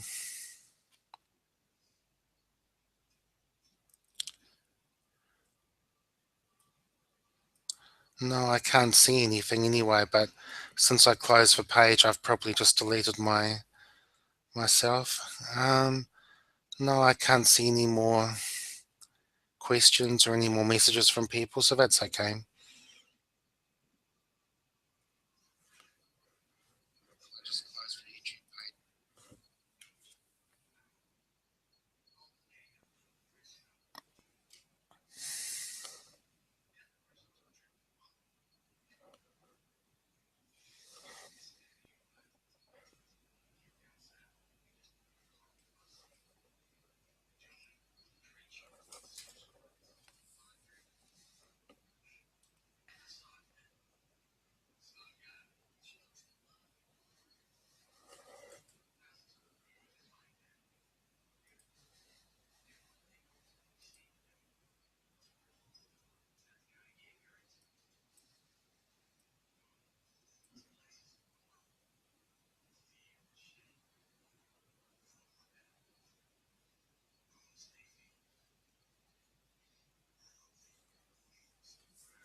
Hey, sorry about that. Are you still No, there? that's cool. Well, I'm glad I actually opened the door. It turned out to be my new keyboard. Oh, you got something in the post. Something's arrived. Yeah, I ordered a new keyboard. My old Cool. one was broken. I'll open it in a minute, I guess. Oh, fuck, that hurt, man. The back of my leg is completely ripped open. Ugh. Oh no. Going up So and down. it's hard for you to walk, is it? You have trouble walking around. Right now I do. Yeah, it's a real pain in the ass. Oh no. It'll get okay. It's okay. It's healing already. It's just a time thing, you know. Burns Yeah, it take all a while to takes heal. time. It was very annoying. I got sick all of a sudden. I don't know how I got sick, but it knocked me out for 4 days. Wow. I had like this high, really high fever. So I was laying in bed and I had my legs crossed, you know, when I was sleeping. And Mhm. apparently my legs got so hot that it burnt the flesh right off my skin. Just That's from being amazing. such a hot fever. So after the fever was gone, I got out of bed and I had a giant burn mark across my leg. The whole top of Wow. the skin is burnt off, and it's just quite painful. And then the muscles burn, you know, and then I have to take muscle relaxers to make the leg go down, and it's just a big pain in the ass. Uh, Yeah, well, I hope you get better soon, but it's going to take a few days to heal by the sound of it. well, if you remember, there's a part in the Bible with John. I believe it's John. He goes to the island and he starts healing people there, and he gets caught healing on the Sabbath. So they Mhm. decide they're going to beat him and his buddy. And right before the beating, he says, "Well, you know, take this beating and do it. Take it for the Lord." So that's kind of what I see when I get burnt like this or something like that. I was like, oh, okay, it really sucks right now, but I'm taking it for the Lord. And Yeah, yeah, no, I agree with you. That's a good way to look at things. But the Lord does give you lots of tests in your life, lots of like misfortunes or yeah, hard things to deal with. So it'd be nice if He gave you less of them, I guess. when I lost my ex girlfriend, but she really had me convinced that she was demon riddled. Mm, She told me, she wrote a letter about it. But when I lost her, it was just like such an obvious test from God that I never blamed God for it. I didn't. I wasn't mad at him at all. I knew it was directly from the devil, a direct devil's attack against my life, and mm, that's where I put the blame. And I only loved God more. I mean, without her in my life, I wouldn't be this close to God today. So it was needed. right. Yeah, I see what you mean. It's good that you've kind of got to that level of understanding because, like, it's hard to get over the anger, hard to get over the problems you had with the police letting her off and stuff like that. So it's kind of cool you're thinking like that now. I know that God's going to get her. I mean, that's Oh, just. he does. He does. God gives justice. He does. I mean, it was partially from the story that I read about the Ark of the Covenant being stolen that made me stop persecuting my ex and just give it Mm, over to God. It was when they stole the Ark of the Covenant that God gave them severe hemorrhoids until they brought the Ark of the Covenant back. wow. Did you hear about that story with the thieves? I thought that was one of the best stories in the Bible. And they steal the Ark that he gave them all hemorrhoids, and then they brought it back. They brought the Ark back to the Jews, begging them to take the Ark back because of the hemorrhoids that they had. And Yeah, that's amazing. and when you look at the seven plagues of Egypt, I mean that clearly shows you how badass God can be. So I mean, Mm. he'll get them. He'll get them in a way that you could never get them.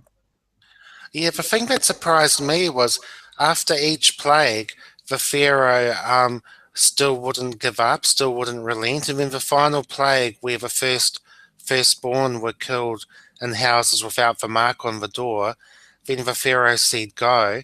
But then he changed his mind and chased after them, and that's when God used the parting of the sea to destroy the Pharaoh's troops. So Yep. the Pharaoh brought it all on himself. If he let them go first, after the first plague, then nothing else would have happened.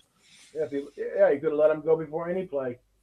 It's true even before it, but you know what I mean? So all these things, it's people's own stubbornness, own sort of like not believing that causes problems in people's lives. But what about never believing that Moses could be the one that was going to overthrow him? Yeah, that's true. Because he was born the first son, and then he was put in a basket, and then she picks him up out of the basket and then brings him into the castle. Wouldn't that have tipped up the Pharaoh a little bit, like, hey, maybe this could be the one, so I should kill it just in case? Yeah, people are blind though. Like lots of these narcissistic people who think they're the best, like they really are blind on basic kind of things. So I've seen that a lot with narcissists that they go on about how clever and good and intelligent they are, I know and they what can't even assemble IKEA furniture or can't even do basic things on their car. I know what that Pharaoh was thinking. Oh, I'll raise him as an Egyptian, then he won't be so bad. Yeah, that could be another thing that Pharaoh thought he would get around it somehow. Hey, yeah, I know, because he's trying to kill all the firstborns, and here comes one in a basket, and he lets it live in his own castle. Think of the irony Yeah, of that, man. To raise your own it's overthrower. You're basically raising your own overthrower. The one you fear the most, you end up raising him. that's scary, isn't it? It's like having a woman in your life and like you love your wife the most and she's the one who ends up wrecking your life like Samson and Delilah. So What it about happens. Jackie Kennedy and John F. Kennedy? Please tell me you Yeah, I've didn't. seen your videos about that, so that's interesting. But did you see the last one I posted where you actually see her shooting him? Yeah, I did see that video. It's not totally clear, but there's something going on there anyway. Not to me, it's very clear. And I'm not. Okay, I well, mean, I don't need to see the gun to know what happened. I can see on her own the rest of her behavior, what's going on in her head. Plus, I listened to the 7 hours of tapes she made after he was dead that night. She went home and she made a 7 hour video, a tape recording of herself, and it's very trippy. Mm. I'm 100% sure that she kept quiet after he was assassinated. Like she would have known exactly what happened, and she never told the truth about it. So if you look at it that way, it's clear that something's not right with her. Let's look at it this way: this woman shoots the guy in the head, dresses in black, and stands at his funeral. Then stands in an airplane to vote in the new president, and stands right next to the new president's side. Yeah, that's a real betrayal, isn't it? That's a terrible thing to do. I mean, to me, it's just quite clear. I mean, in the car too, she pushes him down, and I mean, everybody else in the car is ducking down, and she decides to stand up and get on the trunk of the car. That's Mm. the best place to be if you're afraid of a sniper shooting you. Let's make yourself as big as possible on a big flat surface. She didn't. She had no fear of a sniper. There was No. no fear of a sniper. Give me a break. Then you'd be ducking down and hiding. You would not jump on the trunk of a car. It's like shoot me. Here, make me myself really big. Here, shoot me anywhere you want to. Yeah, yeah. No, that's definitely not right. And also like she she could have told the truth about it any time afterwards, and she never did. So that's another sign as well. And then raising his children. Yeah, that's really sick actually. That's what I'm talking about. I mean, if you really look at what happened afterwards and the life she led afterwards with that secret constantly, how sick it is. And that's the same kind of secret my ex girlfriend is holding right now because she knows she pushed me down the staircase. She knows I survived it, and she knows I persecuted Mm. her for years for it. She'll always live with that secret. I mean, she left in her confession letter too. She writes, "The guilt is eating me up. I have to go." Come on, it couldn't be more Wow. clear. Well, she confesses to everything, and the court still said it wasn't enough because I actually need. Mm. They actually kept coming down to, "Did you see her push you? Did you see her push you?" It's like, well, I'm sorry, I had a concussion. I can't remember. All I could tell you is who she was before she pushed me, and who she was directly after she pushed me, and it Well, was there's clear as a nobody bell. else there, so like, there's kind of nobody else who could have done it anyway. Her dog, her own dog, was growling at her and bit her when I woke up from Wow. that coma. Wow. So I walked into it. I mean, I wake up from being pushed on the staircase, and I see the dog growling at her, and she's smirking. And I crawled my bed and I passed out for 4 days. And then when I wake up, she's a whole different human being than she was when before I was fell down the staircase. So even if there was some kind of way that I myself fell down the staircase, it would not justify her whole entire different demeanor. It No. was pure evil, very sick, completely demonic. And to make sure that they wouldn't prosecute her for pushing me down the staircase, she called me a rapist. And Hmm. they tried to prosecute me for 11 months, completely ignoring all my evidence that I had. My evidence was completely overwhelming, and they did not know what I had on that DVD. They didn't. I gave them a DVD, a 4 gigabyte DVD with all evidence of Skype conversations, video recordings, pictures of her begging me to rape her because she used to send me little notes in the room here and beg me to rape her, and I'd say no. And I had all these notes, and I gave them all to the police. And it's very clear that this girl wanted to be raped, and I wanted nothing to do with it. I'm a Christian man. I want nothing to do with that. Not even in No. role play. Not even in role play. But she didn't want role play. She wanted a genuine fucking deal. I mean, she begged me one time to rape her after work one night at her place of employment. I said, "Are you crazy?" She wanted to genuinely be raped. I wanted nothing to do with it. And at the end, when we broke up, she said, "Too fine. I'm gonna go off and have a bunch of guys fuck me." And I'm like, "Do whatever you want to, demon." Hmm. Completely insane. But the police did everything possible to avoid looking at my evidence. They had my DVD for 7 months. That completely declared me not guilty. But instead of declaring me not guilty, they decided to persecute me as a rapist. And for 6 months, they came into my house whenever they felt like it, 2 o'clock in the morning, 4 o'clock in the morning, 7 o'clock in the morning, whenever they felt like coming by to do DNA testing in my house, in my rooms, uh, to seek out evidence against me. And for 2.5 years, they kept declaring me a rapist. Despite her saying that she had a videotape of me raping her, that I so called videotaped it and left it on my phone, that she had the videotape, none of this was true. All complete insanity, all lies. They know she's lying. They don't care that she's lying. They just want to persecute me. So they persecuted me for over 2 years, calling me a rapist. And finally, my lawyer got it so far that my case was reestablished. As soon as they realized that she did not have a case against me, they dropped my side of the case, pushing me down the staircase. All the false accusations she's making against me. All of this didn't matter anymore because they could not declare me a rapist. So my side of the case did not exist because her side of the case did not exist anymore. So Yeah. it took 13 months. My lawyer got the case reopened. Uh, they never dared officially make me a rapist. They officially made it a charge. They just kept using it against me. They didn't make it an official charge because if you make it an official charge, you could then declare false accusations. So they don't officially make it a rape charge. They just make it an accusation against you, and they keep using Mm. it against you almost as a tool to break you down, to make you confess to something that you never took part of, that you never wanted to happen or never even considered doing. But it was all about the rape, the so-called rape that never happened. But the pushing me down the staircase didn't matter.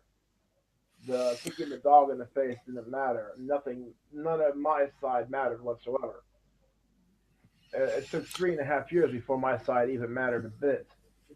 And then when my side finally came up for debate, the judge actually said to me, "We're not going to go through your whole case." And I'm like, "Okay, then why did you invite me over here?" And he says, "Well, we're going to put an end to this. We're going to make a decision now, and you'll hear from us in a couple of weeks." And I'm like, "Okay, so all this you could have just told me in a letter. I didn't actually have to come to court for any of this. You just wanted to waste my time." And they Yeah. just gave me a look like, "Okay, what's your problem?" And they kind of walked off. All in all, I've still never been able to mention my whole story, tell my whole story in detail what happened, and nobody seems to give a shit. But there is a murderer out there, a future murderer out there who's going to kill somebody, and I tried to warn the legal system, and they don't give a shit. And I was lucky to survive. Yes. Yeah. No. From what I've heard from other MGTOWs, that's kind of a common situation now. It's like when the man is victimized, it's like he's got no sympathy. It's like nobody does give a shit. So it's totally wrong and totally evil. But I think that there's just no easy way around it. I mean, if the police aren't going to listen to you, the police aren't there to protect you anyway. They're only there to like enforce the government's laws. Like the police don't have to protect anyone. They don't have to follow anyone's It didn't seem like allegations or help anyone at all. So it's a tough situation. it didn't seem like they were trying to uphold the law. It seemed more like they were personally involved in the whole case. It seemed Yeah, like, oh, it's a rape case. It's very personal. It was very odd how they did all this. It didn't seem right and it didn't seem fair. Well, there was it's nothing not fair fair. about it. No, there is nothing fair about it. But then when I see other guys going through the same situation, it really pisses me off that they have nobody to turn to. My whole entire YouTube channel started out with 0 subscribers and just a video about what happened to me, and now Mm, I have 1,400 subscribers. And many of them are going through the same situation that I was going through, and I'm just glad now that they have a place to turn to. I mean, there was no places before this. There wasn't many make tours out there. no, no, that's true. And the Bible does say not to use for worldly courts, not not that Christians shouldn't use for worldly courts, because it's totally unfair. Like, the judges sit there and they just decide randomly. They toss coins, or they just go on the side of a woman or the side of, they don't do it fairly at all. Like, there's tons and tons of cases where they've convicted innocent guys, especially for rape, where they've let guilty people off. Like, George Bush, when he was governor of Texas, like, the baby Bush, he let off this terrible, terrible murderer. I think the murderer's name was Henry Lee Lucas, and he's the only person who Bush ever spared from the death penalty. So that's just a slap in the face to all the innocent guys who got the death penalty, just letting that horrible guy off. So yeah, it's not fair. You're not going to get justice in this world, That unfortunately. sounds It's that just that sounds like the story of Barbarous and Christ. barbarous. Yeah, exactly, exactly. So we're not going to get justice in this world.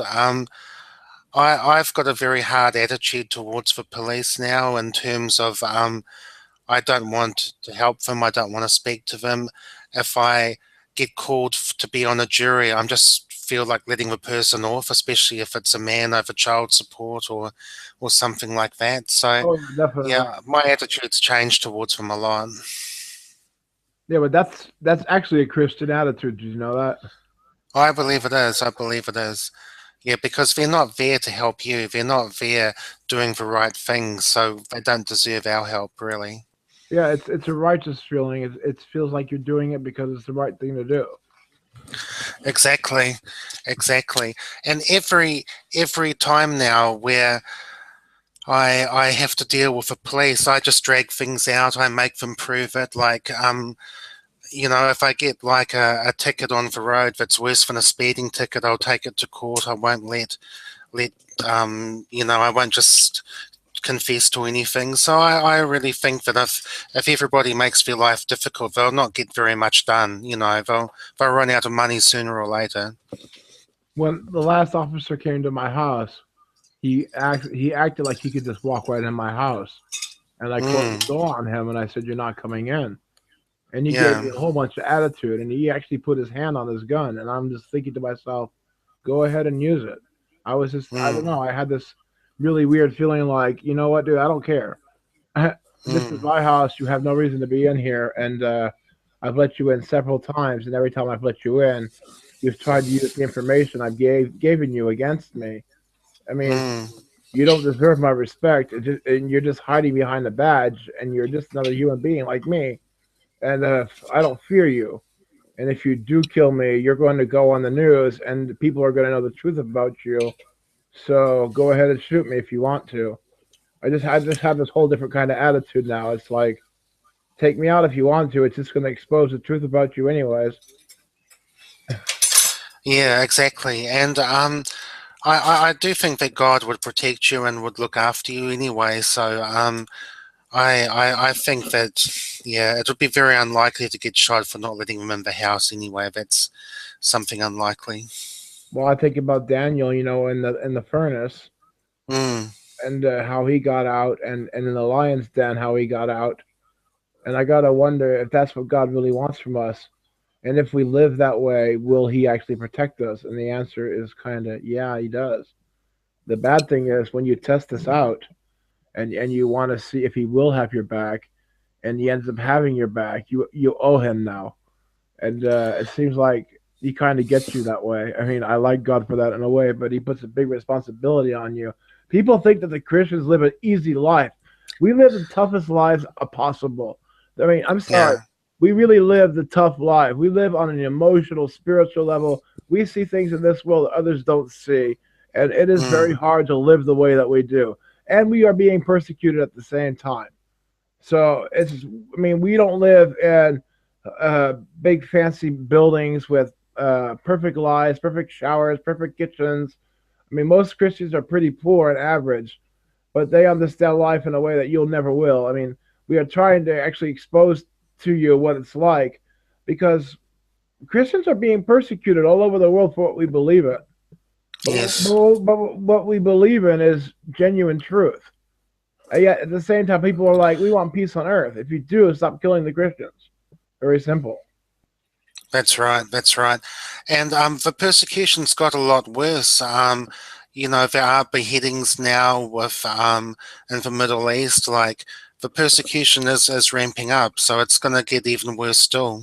Well, like I just said too in the beginning of this about this video, we are kind of selfish as the Westerners to want to be included in the Bible, but yet the entire Bible is Middle Eastern centered and Middle Eastern focused, and Mm, everything could take place without the West ever knowing about it.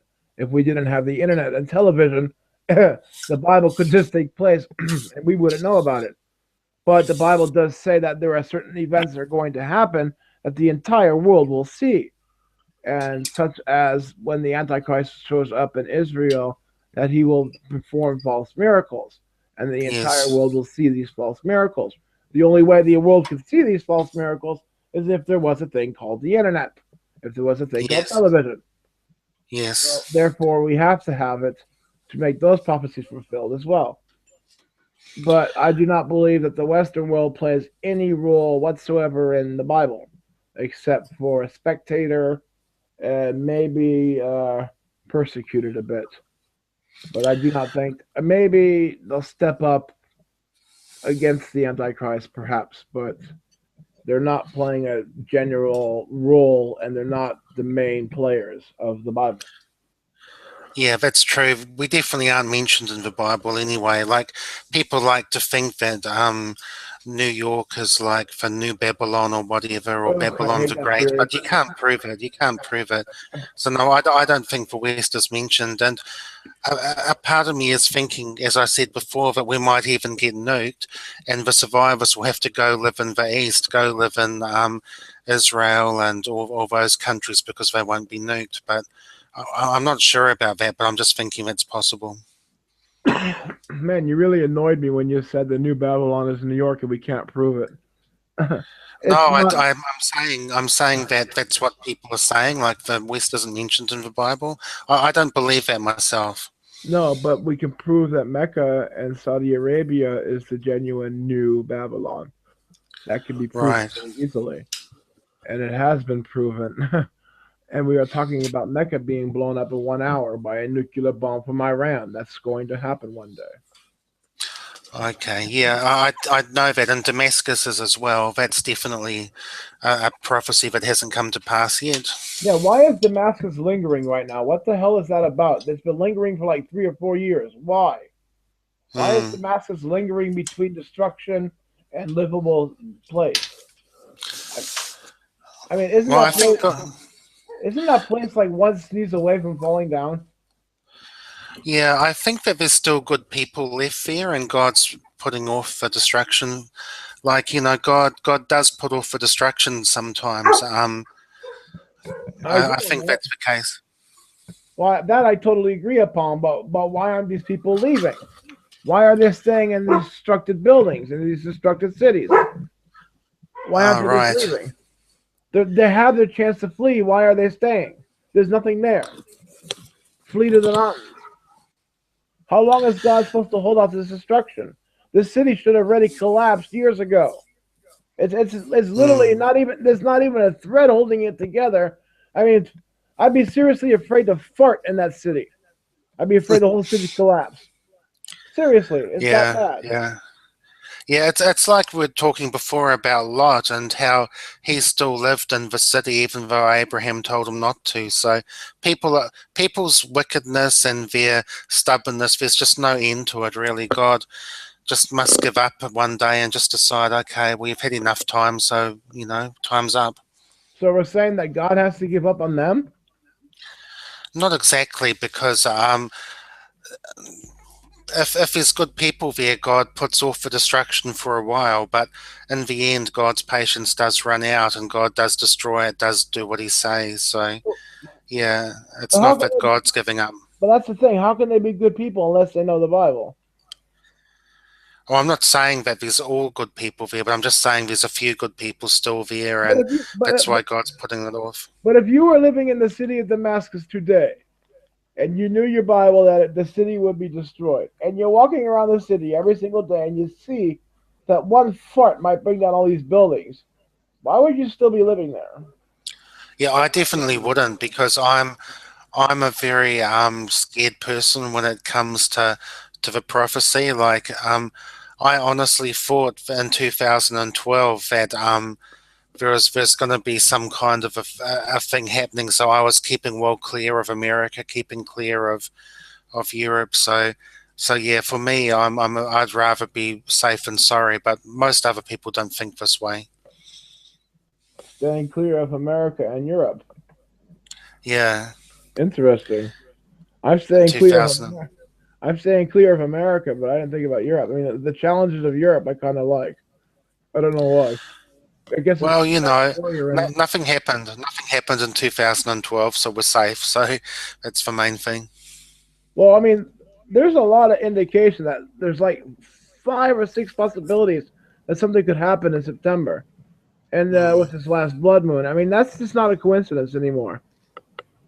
There's so many things that I can. I mean, even just CERN being activated again. That's pretty huge. Yeah, CERN's on the border between France and Switzerland, so that's an area of the world I want to keep clear of because I'm positive if bad things start to happen, it'll happen around that border area first. And did you hear that the CERN building where it's built on used to be a giant temple to Apollo?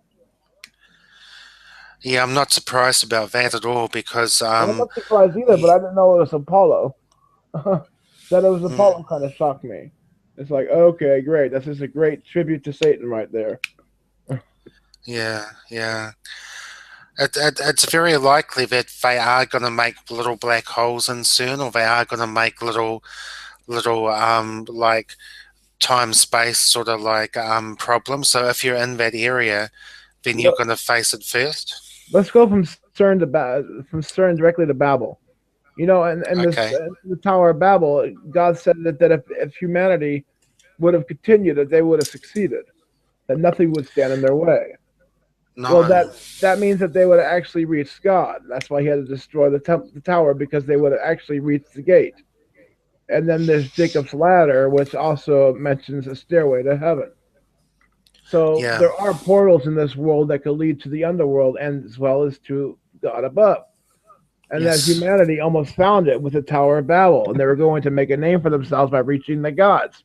And then God destroyed the tower and changed all their names and tongues, and it shipped them off all over the world. But God did say that they would have succeeded to get into the access to heaven. Yeah, they would have had like Nephilim or some angel, some kind of like um extra human intelligence helping them. That's what would have happened. Um, there is an altar that Hitler found. Hitler found some altar to the devil, and he transported it to Berlin. And the Bible does mention about that altar a lot. I just can't remember it at the moment. So there are there are special things in this world that not many people know about. So yeah, I totally agree. The Babel would have got to heaven. It can't have been like a tall building though. It must have been some kind of a temple or some kind of a They just machine inside of it, like a pyramid. they just knew exactly where to go. Yeah, there would have been some intelligence guiding them. Yeah, exactly. Well, it was the fallen angels that were telling them exactly where to go to find this portal. They could never have found Mm, it out by themselves. no, no, man wouldn't be able to do that. I don't believe that CERN is going to find dark matter. I don't believe that CERN. I think that what's going to happen with CERN is there's going to be a tear inside of the fabric between the spirit realm and this realm. And I mentioned how the Chinese had the symbol of the yin yang, and people always thought that that was balance and peace. But the true, genuine symbol is a black and white logo. And the black and white logo stands for the spirit realm and the earth realm. And when people meditate, they're actually making contact with the spirit realm. That they're focusing on the spirit realm and actually making contact. And they're speaking to fallen angels, Nephilim, spirits that are on the earth. And they consider these to be gods. But this whole yin yang thing, for example, there is a line between the black and the white. And that line is the veil that God talks about in the Bible, the veil between the two realms, between the spirit Mm, realm and the earthly realm. And I do believe that when CERN activates, they could possibly try. to say they want to create antimatter, but I believe they're really going to try to make a hole between the veil. They want to try to pop through the veil. That's what I believe is what they're trying to do. And they Yeah, yeah, I definitely see that. It's kind of like the Bible warns you about meditation. The Bible warns you against like doing witchcraft and speaking to the dead. The Bible warns you of that. So that's why you're not supposed to get in touch with those spirits or that spirit world, because it's really likely that all these people who have seances who think they're communicating with their dead mother. It's really like a demon who's been watching the mother, so the demon knows what to tell you, and you think it's the mother, but it's really a really evil presence. yep, exactly. Well, it's not hard to connect to the alternate world. It's very easy to do so. But here's the question: if science, are we supposed to believe that all the scientists from around the world are coming together to try out one theory only to recreate the Big Bang? You think that none of these scientists have read the Bible and have their own questions about this gateway to the hell between heaven and hell? Surely they must have read Jacob's Ladder. Surely they must know the song Stairway to Heaven. Surely they must have some kind of influences. That, I mean, even if it's just the demonic influences that are forcing them to create this building. Let's face the facts here. The scientists are not putting this building together. It's demons telling them how to put it together. They're Yeah. telling them how to make it. They're telling them to make this creation. They're not sitting there but making up the blueprints by themselves. They're not. I mean, you've all seen the dance ritual they're holding there. That Shiva-like death dance that they had. I don't know if you Yeah, actually see it there. they've got a symbol there, a dancing sheep or a great big statue's just been unveiled there. Yeah, that Shiva statue. Yeah. Exactly. But this is saying that they believe in a god. At the same time, they want to create the Big Bang theory. So it seems like they have alternate theories. You can't tell me that one of them is not the Christian theory that there's a veil between the two realms and they're trying to open it. I mean, Mm. and then you hear about the pit being opened, and I don't know, man. I mean, if the pit is going to be opened, and that would be a pretty good time to have a blood moon. And let's face those facts, Yes. because the blood Yes, moons that's are for used. real. I mean, what else could a blood moon be? The entrance of Chrislam? Would that really have a blood moon?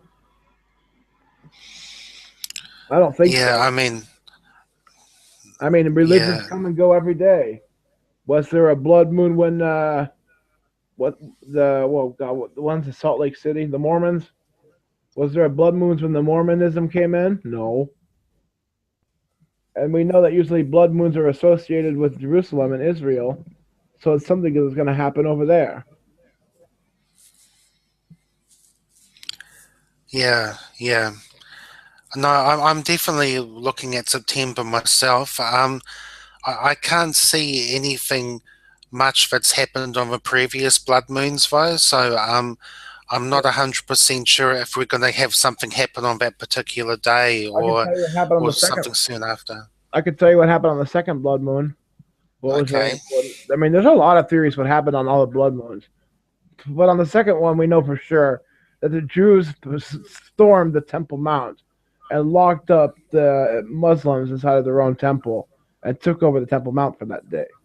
And that didn't happen for thousands of years. So Yes, yeah, I did hear that. I did hear that, but it didn't sound like anything earth-shattering happened on the previous blood moon, so I'm no, just not sure exactly what's going to happen this time around, but we'll soon see. September's not far off now. nothing happened during the supermoon either.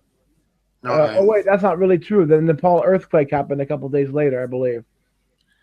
Yeah, but we've been having like big earthquakes all for the last few years, like Yeah, the but one come in on. Christchurch, the But all one. but you got to admit, all the footage you've seen about the Nepalian earthquake, it all keeps coming down to that temple collapsing. Every bit of footage you see about the earthquake, it always has that temple collapsing in the middle. And the way that temple collapses, it doesn't just collapse like a normal earthquake would shatter a building. It just looks like it's being pancaked, like like God just put his foot Mm, down on it. It looks very mm, weird the way it collapses. The people run away, they're running away, and then on the other side of the town square, another building goes down, but the other building stays standing tall. It's like it looked like it was very strategic attack. Right. Well, we have got earthquake weapons now. They've been admitted since the 90s, so Well, I'm not it's talking about. possible the Illuminati just are making these earthquakes just to make it No, look like something's no, happening on the blood I moon. really said this was a god. This was a god strike. You Well, see, it's possible. It's well, it's possible. not possible. It's definitely what happened because just a month before that, they had a giant slaughter in Nepal of 6,000 animals, and they Mm. slaughtered them all to the god Shiva. And then when the Nepalian earthquake happened, the two temples to the Shiva were destroyed in the middle of the square. A couple other buildings got damaged as well. It was a 7.9 earthquake. But the way those two temples collapsed, it looked like God just squished the shit out of them. It's very peculiar. It's like he wanted to make sure that everybody knew that these two temples were being destroyed. Watch the footage. You can clearly see it when you see the two temples coming down. They shake a little bit, and then they just go pancake down really quick. It's very peculiar. It looked like God was Yeah. giving them a chance to get out of the building, then he destroyed it. Yeah. So God lost his patience with them. I mean, I definitely agree that that did happen on the blood moon, but from what I was reading, for what I was expecting some very big earth-shattering events to happen on them. So that one thing did happen on one blood moon, but I so far I've been disappointed with what has happened. I mean, everything is very slow, taking a very long time, but I think things are going to speed up at some stage anyway. So we'll But soon see but, but in what happens? September. But what happens if all three blood moons were just triggers to the last one? Like maybe something minor happened on the first one, something minor happened on the second one, something minor happened on the third one that triggered the fourth one to happen. Yep, we'll soon see in September. Like my mind can't work out what it is at the moment, so we'll have to wait till September and see. But I do know that the Illuminati and the devil they'll change the dates. Like Oh yeah, they'll stop the share market crash and they'll do it earlier or after the blood moon. They won't do it on that day. yeah, I know. So so it can be not so much an exact sign. It can be just like a season, like But that's why a I credit the Nepalian earthquake with the blood moon. They didn't mm, match up, but they matched up. That's what the devil does. He makes sure just to screw around with the Christians, not to give them what they want. So he'll yeah. change the date. He'll make it 2 weeks earlier or 3 weeks later, just something to make sure that it's off, so the Christians don't look like they're right. Yeah, that's for real. And the Christians aren't united. Like we've got like hundreds of Christian churches in the world, so it's not like the Christians are united anyway. So, it's pretty easy to start messing around with dates when nobody's agreeing on them in the first place. Yeah, I mean our calendar is off anyways. We don't even use the sun and the moon. I mean our calendar is not even on God's time anyway. No. No, I was looking at the Hebrew calendar. That's a moon-based one, and we're up to the year 5000 and something now. So it's kind of amazing how the different calendars work. Well, God's calendar is the sun and the moon. It's Right. the Muslim is the moon, and ours is the sun. We're supposed to do sun and moon, Okay. so we fail at that too as humanity. Yeah, and nobody even knows about it. So we've failed. Nobody even knows they've failed. And people are going to churches and thinking that they're living this great life and God loves them when, they don't even know the half of the bad things they do. People that go to church believe in Jesus the baby still. They don't believe in that Jesus Yeah. is back. They don't Yeah. think they're going to be. I mean, that's why America's sleeping, man. They believe that the rapture is going to come soon. I mean, how arrogant? No. That is so No. arrogant, man. And even if the rapture did come, Jesus is going to be really mad that you guys didn't do anything. Yeah, that's true. And there can't be a rapture before Jesus returns because it does talk about how Christians are going to be martyred and killed. And if all the Christians are raptured off the earth, then there'll be nobody left there to be killed. So it just can't be done at all. It's not possible. Yeah, plus 1,000 years peace. I mean, that already says that the planet's not going to be raptured out for at least another 1,000 years, even if he came tomorrow. It's going to Yes. be 1,000 years peace on Earth, and then everybody will be raptured up. So I don't know why everybody's thinking this rapture is coming right now, and I can only blame the mega churches for that deception. And that brings us Mm. back to the tax exempt status and the governmental teachings and the governmental indoctrination. You see, I can even use big words like governmental indoctrination without stuttering, and it's like the spirit is the one that's talking right now. Yeah. Try talking big words like that normally. You don't do that, and they just come flowing out naturally right now when you're talking in the spirit. True, true. But there is governmental indoctrination. I mean, it's so obvious. I mean, having all these tax exempt status and having rules that, they've got this pastor thing where there's thousands of pastors who are involved with Homeland Security and their job is to calm people down during crisis. And that's been public for years. I found out about that years ago. So Well, I'd there like you go. the churches are a big deal, but there's still the arrested development in human beings as well that has to be dealt with. Mm, That arrested development is so bad. I mean, people are really not smart anymore, and no. they're all living on emotion and instant gratification and impulsive behaviors. It's like, where's your responsibility in life? Where's your commitment to caring? Where's your love in your life? You're just hollow vessels, and they seem to like being that way. And they think they It's achieve true. something in the world this way. They achieve money, status, and power. But money, status, and power are all earthly things. They don't matter. They never will matter. They're just a false delusion. I mean, even if you have a bunch of money, you're still going to be empty on the inside. That's just a fact. Yeah, yeah. And speaking of how dumb people are, I've heard about this 1912 eighth grade exam for Bullitt County. It's on the internet, and I can't answer most of these questions myself, and I've got a master's degree, so it just shows you how far we've fallen. This was an eighth grade test to get into the eighth grade in 1912, and nobody much that I know can answer any of these questions today. So shows you how dumbed down and how stupid the education system is now we've got.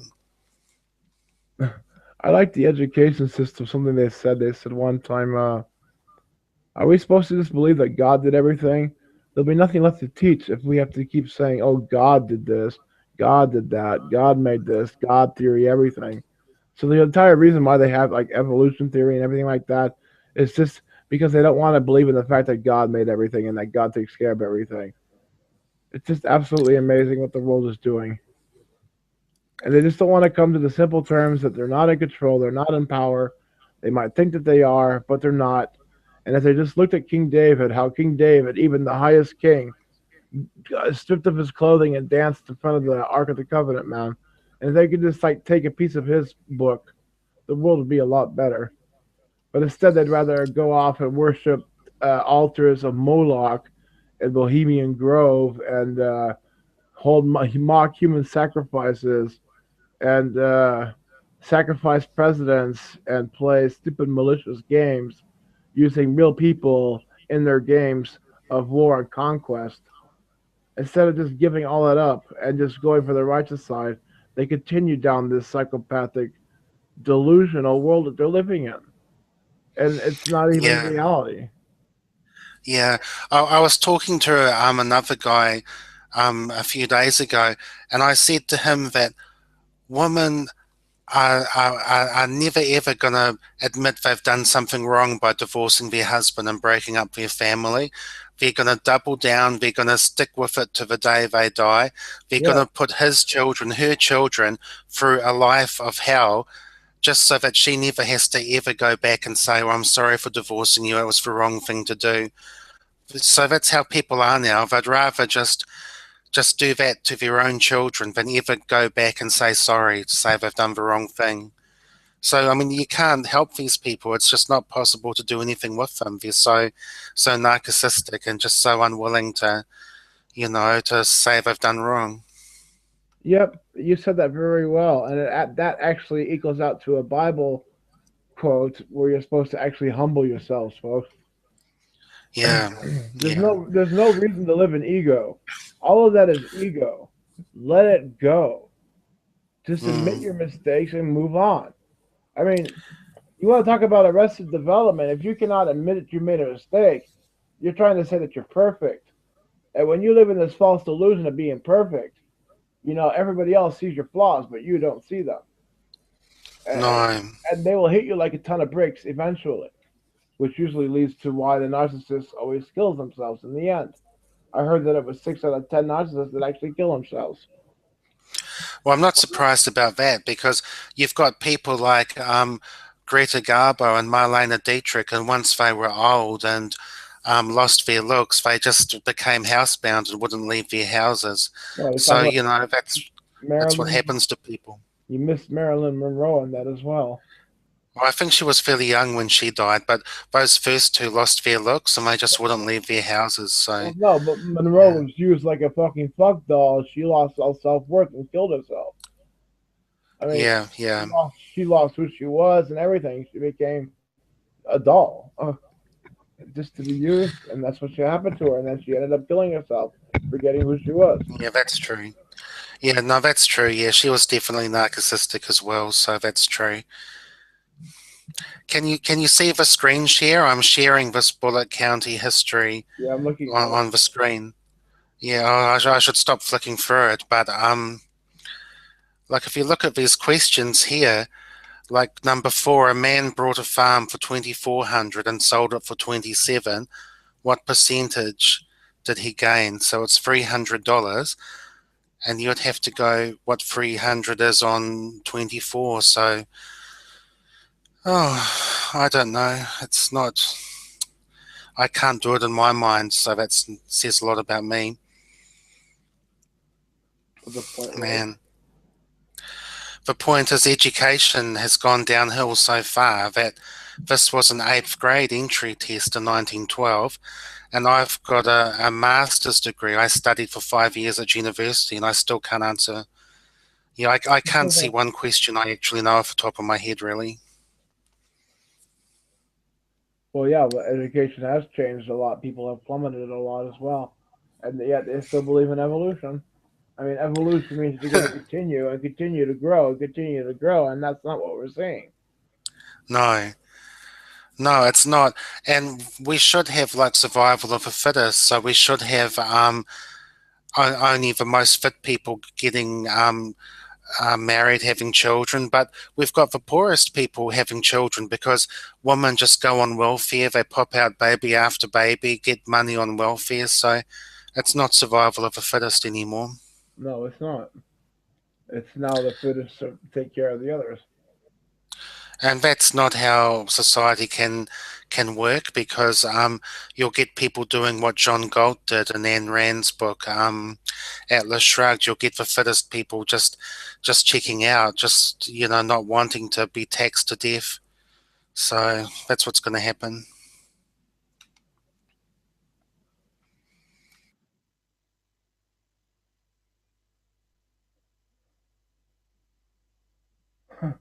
Society, man. People are selling out their souls nowadays for $1 million contracts to go out and convince young people of a certain way of life.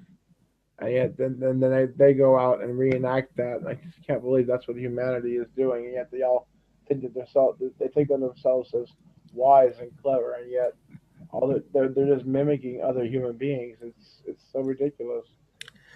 Yeah, they are selling their souls. I've seen on YouTube many like performers have actually said they did sell their soul to get fame and to become like a big music sensation. Like, oh, they've actually got people confessing to it. Like, some of them don't come out and say it. They just talk about, I sold my soul to the man, like, the big man.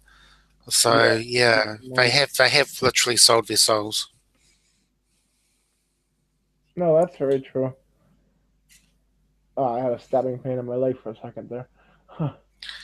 Oh boy, no, you better take some aspirin or something. Yeah, I was thinking about keeping the conversation short right now and hanging up and going Yeah, to bed. I think we should. We've talked for like a long time, so nobody's going to watch our video if we make it hours and hours long. So yeah, Yeah, we should hang up and just talk again later. yeah, that sounds like a good idea. So everybody, this is Okay. Witness Fire. See you all later. Have a good day, everyone. Goodbye. Yep. And See thanks you. for the call, Bye. Win. Thanks.